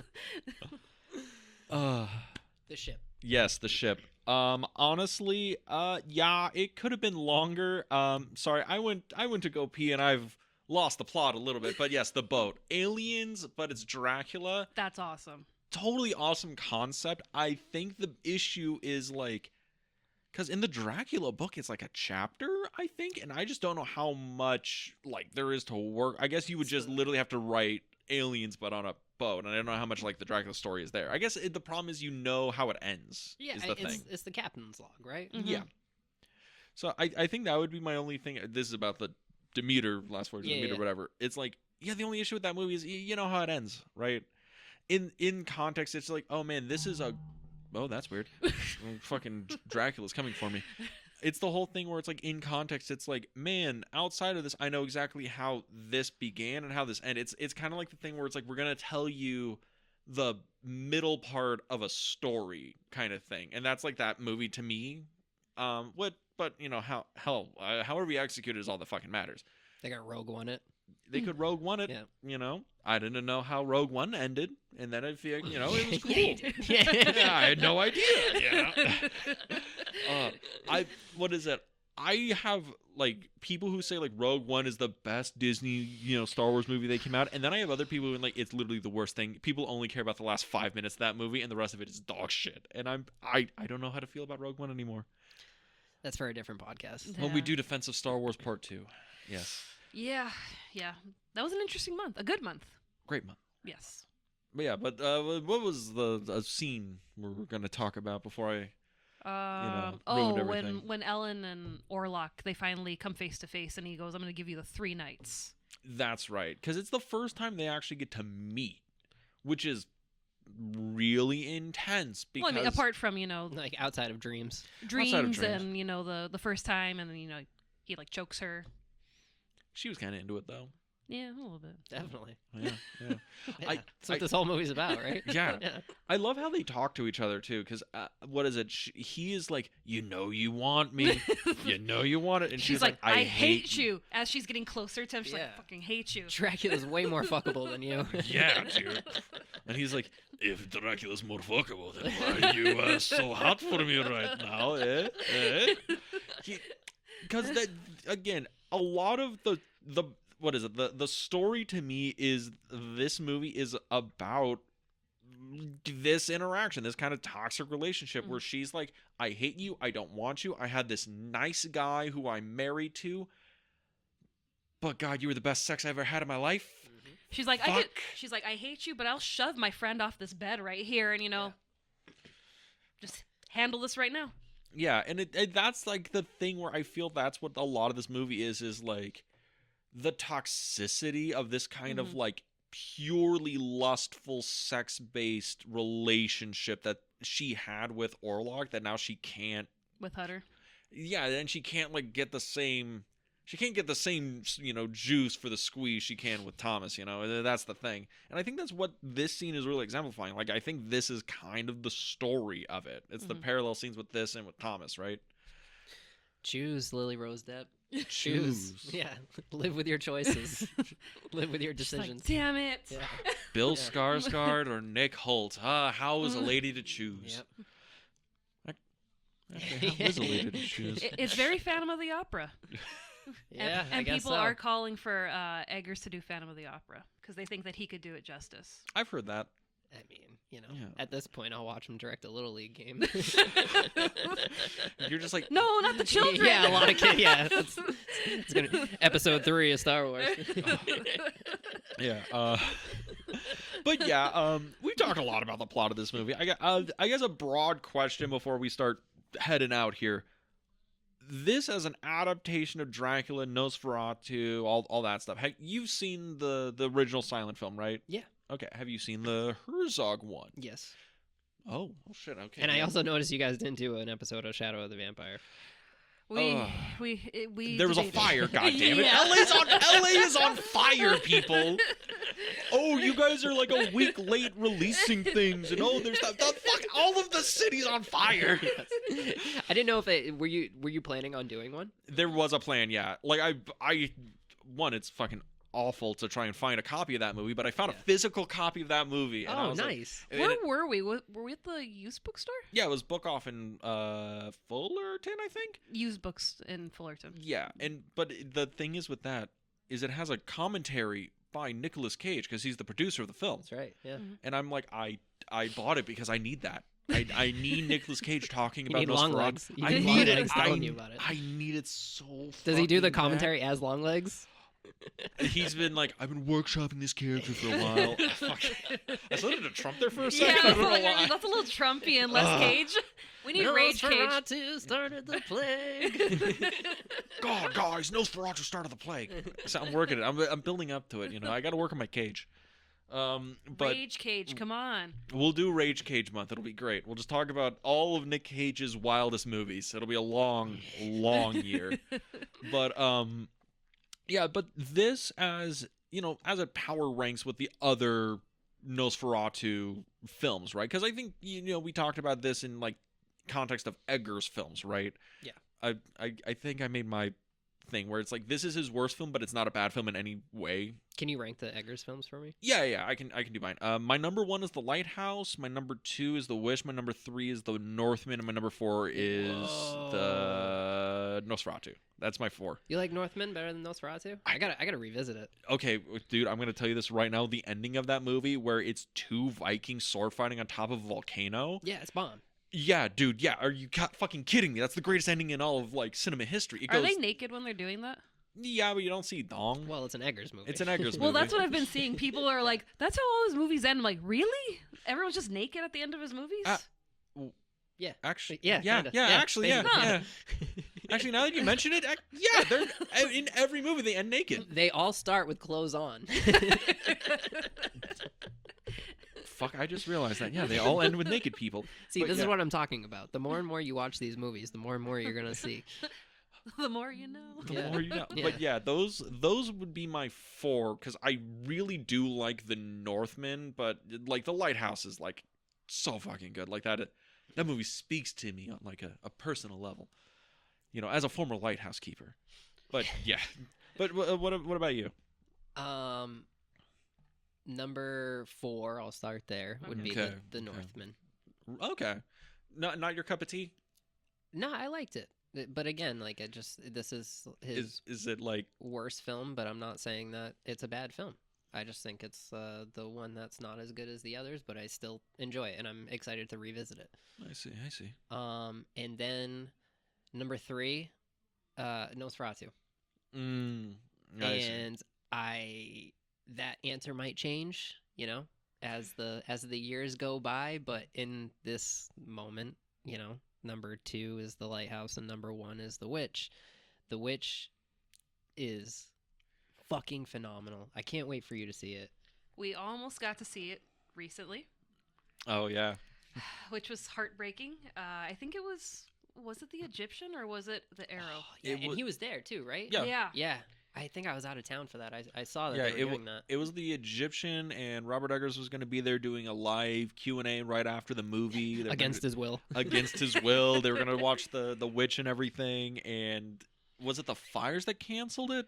First, we missed out on the tickets. They Yeah, I flew, bet. and then the fires, and they're like, we gotta postpone it, and they just haven't announced when they're gonna postpone it. So Mhm. I don't know if they issued refunds. So I'm eagerly waiting to see if they redo that. I think like nothing is going to like right now. Like Oh no. I don't think Nosferatu is going to ever top the Witch spot, like in my book. In your Mhm. book, okay. The thing that it could like jump eventually is The Lighthouse.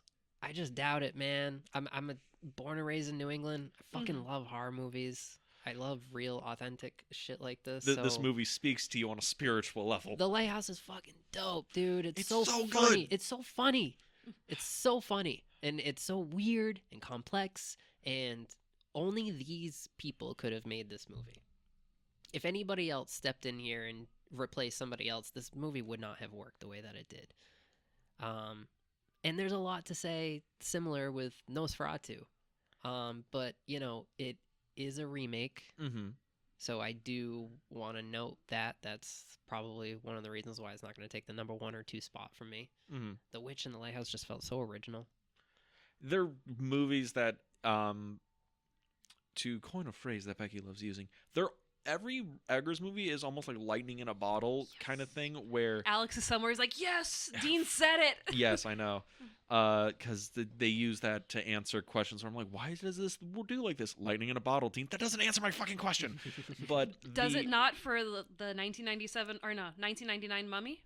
It's just lightning in a bottle. That movie is just like It's perfection. it's a perfect combination of everything at the perfect time. But that's the thing with the Eggers movies is all of them are like the perfect collection of people ideas at the right time that they came out in, right? where it's like fucking if one of these people weren't there, then yeah, the whole movie wouldn't work. But everybody there is perfect, so that's it is perfect. It's like the whole Nosferatu thing where it's like let's be honest, you're making a Nosferatu remake in fucking 2024. Yeah, on paper that's probably not going to be a very interesting movie. And then it's like, oh, you got like 5 of the fucking best actors working in Hollywood. And you thought, okay, Robert Eggers, you fucking did you did the thing again. You hit lightning in a bottle again. You sold us. You sold us. But then this in like the power rankings of the Nosferatu films, where it's like, which is the best Nosferatu movie? And like, you know, like for me, like the silent film is just it's a 100-year-old movie that still fucking holds up.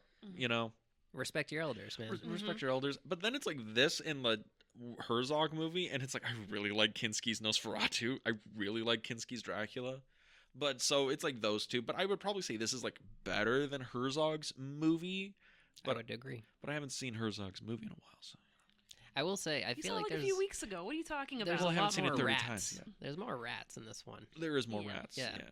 Yeah. I think, dude, I don't know. It's hard, man. Like, I respect my elders, so I'm gonna say the original is better.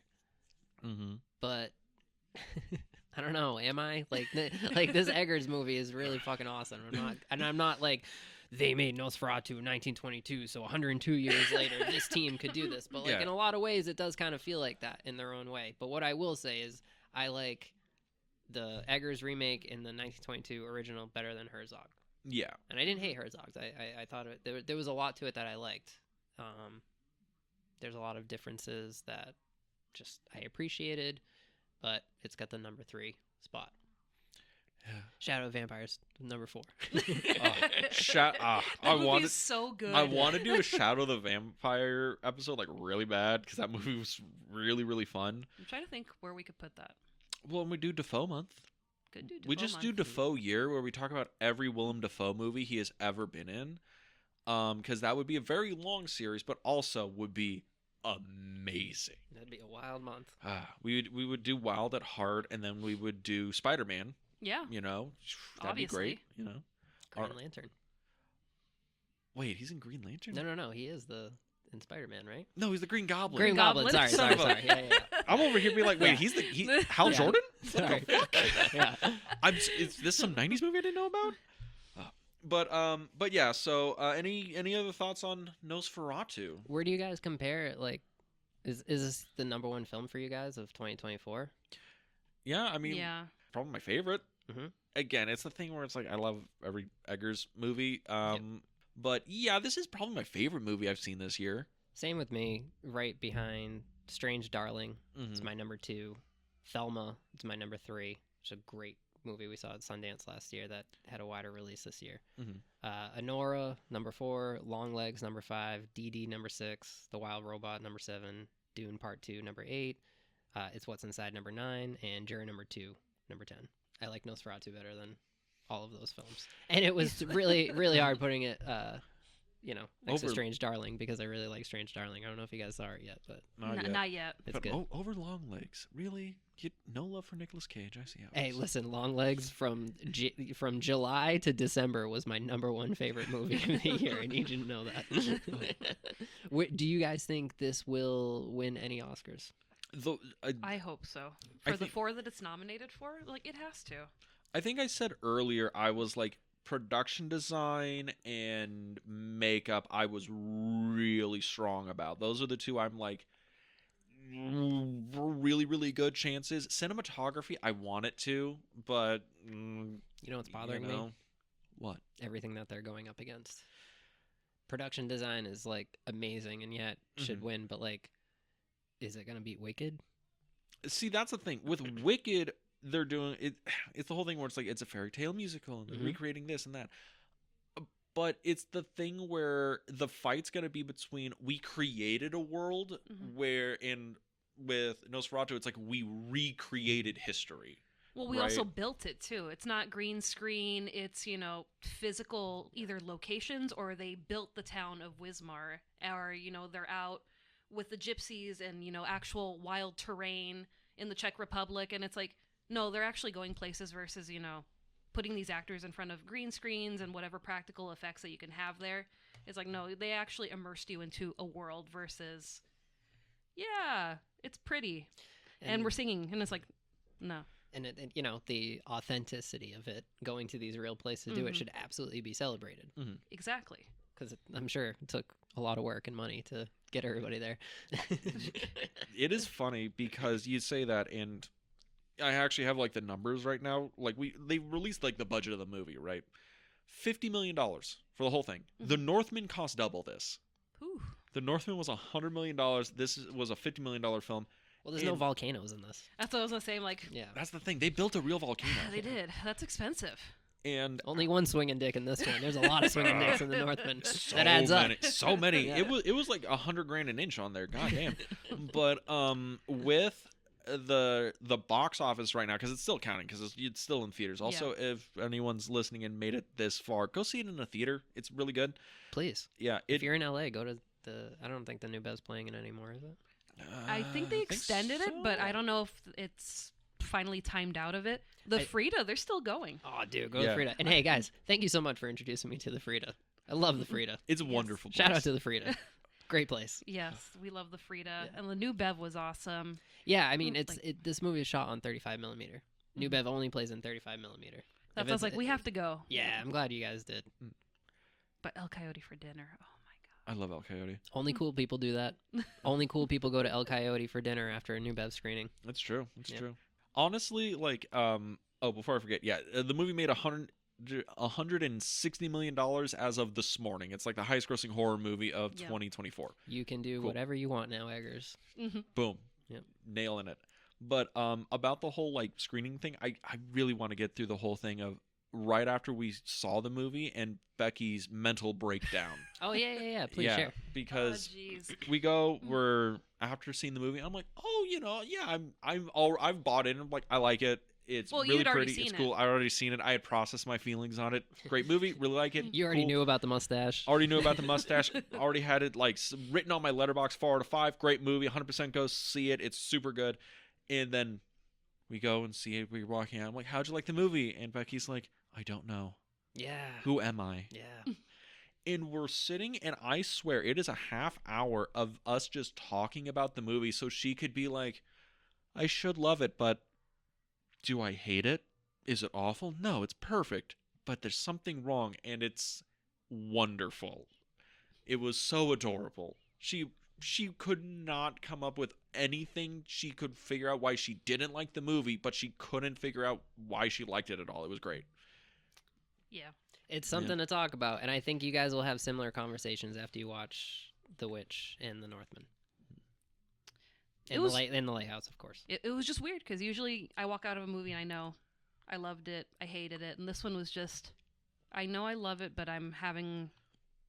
there's something, there's a block there that I just can't get over, and I was like, oh, I wanted more Ellen and more Orlok. She made fun of me for having the same reaction when I saw Megalopolis.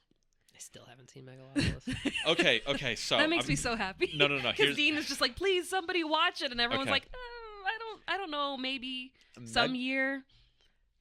Megalopolis is one of the worst films I have ever seen, while simultaneously being one of the most beautifully pure films I think I've ever seen. Is this your juror number 2? Yes. Yeah. God damn it. Grandfather thing, right? Watching this, I'm like, fucking Cook Coppola. I love that movie. It is like beautiful, the amount of like cocaine on screen. But it's also a thing where I'm like, I cannot objectively recommend this movie to anybody because what was the contest that they were having for this movie that you kept sending me? It was like to a theater in like Atlanta, Georgia. He's like, yes, we got to try to get. I'm like, I want to see this movie to begin with, and you want me to go to Atlanta to see this? It was a sweepstakes thing where Francis Ford Coppola was like, I have a movie hotel. It's a hotel in Georgia where it's like based around movies, so it's like big epic amphitheater, huge high class rooms, whatever, and it's like you would win an all expenses paid trip. You would go to this like fucking resort in like Atlanta, you would see the movie. He's like, I will be there and I will sit next to you and we will like talk about the fucking movie, right? And it was like a thing for like 2 people, and I was like, I want to just fucking sit and shoot the shit with Coppola about like Megalopolis. I'd be like, dude, this movie's kind of trash, but goddamn it, I love it. And he's like, Okay, well, I hoped you would have liked it, but okay, I guess you kind of like it. But yeah, that was a sweepstakes thing. I would have been like, I'm not here for that. like, No. I need to hear about Al Pacino on The Godfather. I need to hear about a lot of other things that Right. are not Megalopolis. Like We've been in Apocalypse the- Now. we've Yeah. been in the same room as the man. We sat, basically from here to where those bookshelves are with the man. Yeah. I mean, Did If we you- could talk to him? No, but we were, right there making eye contact. if you had a very successful wine business, would you sell it to make Megalopolis? Ooh, Lord. Honestly, He so would.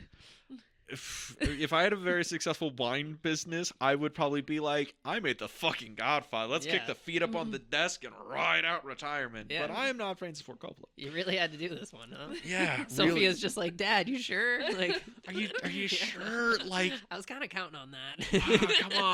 come on. Ugh. I don't. Back to Nosferatu. It kills me, but I don't think it's gonna win any Oscars. I think the substance is gonna take over as the horror love, and I hope I'm wrong. I'm just glad that it was recognized for something, Yeah. especially cinematography. Yeah, because cinematography, it's against The Brutalist, Dune Part 2, Amelia Perez, Maria, and that's it. It's probably gonna be Amelia Perez. My or, God. Well, Amelia Perez it is could going be to The win. Brutalist. Amelia Perez is going to win 12 Oscars and be the most Oscar-winning movie in Oscars history. You've heard that, right? You I know. can't speak on it. I haven't seen Amelia Perez yet, and I will. Yes. I'm going to. Yes. I try to see everything, but I don't. Yeah, I don't know. I'm just as confused as you guys. That being said, I haven't seen the film yet, and I will. But I find it hard to think that I'll like it more than Nosferatu. But on Nosferatu, any last things to say about this film? Even though we've meandered and tangented and gone off on a million of sidetracks, any last things to say about Nosferatu before we get out of here? It was a crime that it wasn't nominated for Best Score. Yeah, it was Yeah. a really good score. I heard it's releasing on vinyl soon. it's That- just like Son it's of just a like bitch. 43 tracks of just noises. That was one of our props we're going to bring today. It just didn't come in time. Aw, We shit. We got or- the vinyl, yeah. We order the fucking vinyl, and the guy is like, "Yeah, no worries. We'll ship you when it's back in stock." I'm like, "Motherfucker, Well, that was a you- month ago." Well, you guys brought this amazing We brought the coffin, The popcorn coffin, bucket. the popcorn bucket. but with the vinyl, what's so special is you get a copy of the contract, Orlok's contract. It's And- so fucking cool And looking. it's big too, so it's like something that you could frame. And I was just like, we'd have the coffin, we'd have the contract, could have had everything. Are you able to read the contract on like It's an Uh, ancient Romanian. yeah, You know, I The language dabbled. of my forefathers. Like, Yeah. sure, that works, I guess. sign here. Yeah. It doesn't say I'm gonna fuck your wife. I swear. Yeah. It's not divorce papers. Psych! You no longer have wife. I think Eggers fucking crushed this movie. I really enjoyed Nosferatu. It was so weird. It was so uncomfortable, yet beautiful. Lily Rose Depp just fucking, Stole the show. she really did. Mm. And I'm really excited to see what they all do next, but specifically Eggers and Lily Rose Depp. Called Labyrinth 2. Or the werewolf one, depending. But You we know. we have no casting rumors for that yet. Not yet. This is where it starts, guys. It's like, all right, Eggers is in there. What other fucked up people are gonna come through and join this party? And people are hoping, now with the werewolf movie, that he is able to stand up and be, up there with like the Van Helsing werewolves. And I'm like, yes, I would like to see that done again. Eggers, man. Wait till he does the Mummy movie. That'll happen. But yeah. With Brendan Fraser Oh, of course. and your girl. Oh, Everyone's girl. Yeah. it's gonna be so good. But yeah, big fan. Really like Nosferatu. It's a thing where it's like you guys kind of got to see it while it's still in theaters because it's really, really good. And when it comes out, please own it on physical media. Yes, 4K. Yeah. Buy the Steelbook. Yeah, It helps some people here. it does. Yes, pays rent. But yeah, that is Nosferatu. Would we like to let everybody know what we're doing next month, where they can go, plug anything? Let's do plugs first, and then, yeah, we'll reveal our next month's theme. So, Jack, would you like to plug anything? What are you doing? What are you up to? What's going on? I don't know, Dean. Do we have anything to plug? I sent you a script. We're kind of working on that. Yeah, super excited to do that if we can make that happen. My life has kind of been put on hold due to the LA fires recently, but we're very thankful and we're grateful that we still have a place to go back to. So once we're able to do that, the artist is coming out, and I'm very excited to write some stuff this year and make it happen. So people can look out for that. All right. Anywhere they can follow you to see what's going on? Yeah, I'm Jack Nev on Instagram, and that's the only social platform I'm on right now. Might switch over to Blue Sky. We'll see. All right. After the death of Twitter. Yes. Yeah.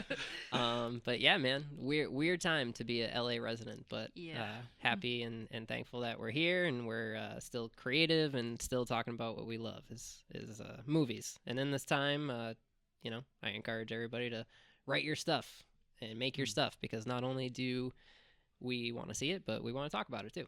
I like it. Yeah. I like it. But we need to plug something as well, and that is what we are doing next month. Yes, next month we are returning to an old theme. I'm excited to do this month. We're talking about John Carpenter again. Oh, shit. Yes. What is it? We did a John Carpenter month last year, or maybe like 2 years ago. The year before, yeah. Where we did like his 80s run, right? But we did like the five big ones, right? It was like Escape from LA, The Thing, or Escape from New York, The Thing, Starman, They Live, and now we're going to do the other half of it. So, and we're going to start with my all-time favorite, The Fog. Yes. Word. Big fan. Are you doing any ones before The Fog? We've already done Halloween, Okay. Assault on Precinct 13, Sick. and the only one we haven't done is Dark Star for before The Fog. Yeah. Mm-hmm. And then We can do Dark Star, But yeah. Can I tell you guys something fucked up really quick? Oh, please. Go for it. One of my first, I was telling the story on the Shining podcast about how my dad was a huge horror fan. Had this collection, so when he passed away, I kind of took over this collection. That's how I started watching movies. One of my first memories as like a kid, like when I think of like, all right, what was like one of the first memories you have? I remember like waking up in the middle of the night and hearing like just a bunch of people talking, and it sounded like there was just like a party going on in my house. And I was so curious. I got out of bed. It was like around Christmas time. Everybody was home, and like I peeked around a corner and there was nobody there, but my dad was watching TV. And I just remember very specifically hearing what they were talking about on TV. And it was just a bunch of guys in a bar talking about how they are vampire killers. Oh my God. And I tell this story to people because I'm just like, yeah, one of my first memories ever, like not even watching, I didn't even know what a movie was really. I just remember hearing about these guys like in a bar, and I haven't seen it since, to be honest with you, convincing these girls like, oh, what do you do for a living? Oh, kill vampires. That's what we do.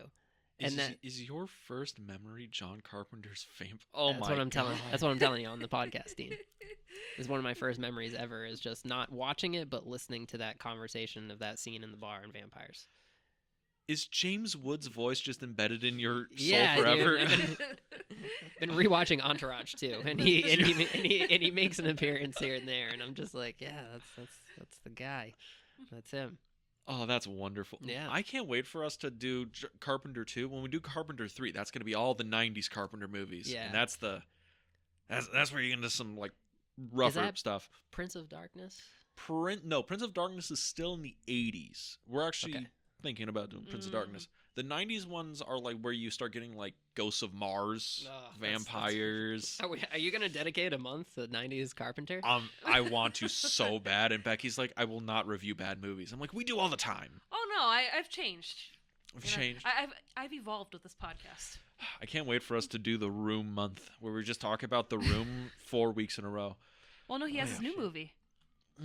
Oh, Tommy Wiseau does have a new movie. He has a new movie? It's Yes. like The Shark or something. They did a premiere. Land Shark, I think. They did a premiere screening of God. it at the Frida, and Greg Cicero was there.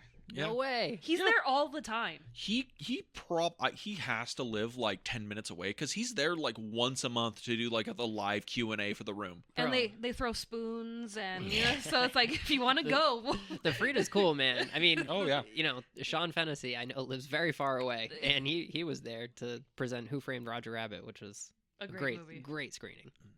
Shout out to the Frida. Love the Frida. But if you wanted to listen to next month's episodes, where can they go? Well, did you want to announce, something else that happened recently? Oh yeah, the passing of Sir David Lynch. R.I.P. Yeah. man. So, I guess we should probably say something. He was an inspiration. He was a great artist, a great director, a great filmmaker. We had a whole month dedicated to him. We did. There was a thought that we're gonna cancel Carpenter Month to do David Lynch Part 2. But we already kind of scheduled out all of Carpenter Month. But I would not be surprised we're gonna go back and do the rest of David Lynch's canon. Yeah. Was one of the first episodes we ever did. Eraserhead was our second or third episode. Yeah, I think it was our third. Yes. So you guys were like, hey, should we start a podcast, like a movie podcast where we talk about movies? What's the first one we should talk about? Let's give Eraserhead a shot. Boo, we need to be able to talk about like any movie intelligently and like passionately. Eraserhead's the deep end of the pool. I'm just gonna throw you in there. Yeah, And he did. Yeah. that's the deep end for sure. But I love Eraserhead. You know what our second one was? What? Behind the Mask. Oh, The Rise of Leslie Vernon. I love that movie. That movie slaps. That movie's so fucking good. It was really good. Wow. But yeah. I gotta go back. Eraserhead was our fourth. Fuck. What's our third episode? Trick or Treat. Oh yeah. Yeah, we were basically a horror movie podcast for like the we first started in years. October, so it was a thing. You got, hey, unlike the Academy Awards, you guys celebrate horror here on this platform. We do. We love horror movies. Yeah. Yes, and but yeah, look at our socials because we might announce some David Lynch either review retrospective or something like that coming up. But we'll figure out. Maybe next month is Carpenter or maybe it's David Lynch. I don't know. Have you guys been a big boy? We Yes. went Went that week. Saturday. Yeah, last Saturday it was like right after he passed away. We went to the Bob's Big Boy to see the memorial. We got some food. We left a Coke. Nice. Yeah, Kelsey and I were there last Friday, so we're probably there the day before you guys. Yeah. Yeah.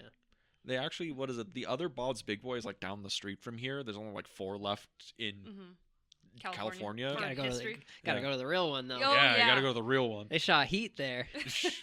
Man, I should go home and watch Heat. I haven't seen Heat. Great LA film. So now with But that, the food's so good. where can they go to listen to more of our episodes? If you want to listen to us on a different platform than you currently are, you can find us on Apple Podcasts, Spotify, Google Podcasts, and YouTube. You can go to our YouTube channel, The Film Vault. That is The Film Vault on YouTube because the Film Club was taken. So go there, like, comment, subscribe, watch all the fun video versions of this podcast, and also check out our socials at The Film Club Podcast on Instagram, where we post upcoming episodes, random adventures we go on, and other fun things. Any last words? Appreciate you guys as always. Thanks for inviting me on to talk about my favorite thing, movies. Well, thank you for coming back. And with that, We'll see you next week at the Film Club. have a good week, everybody.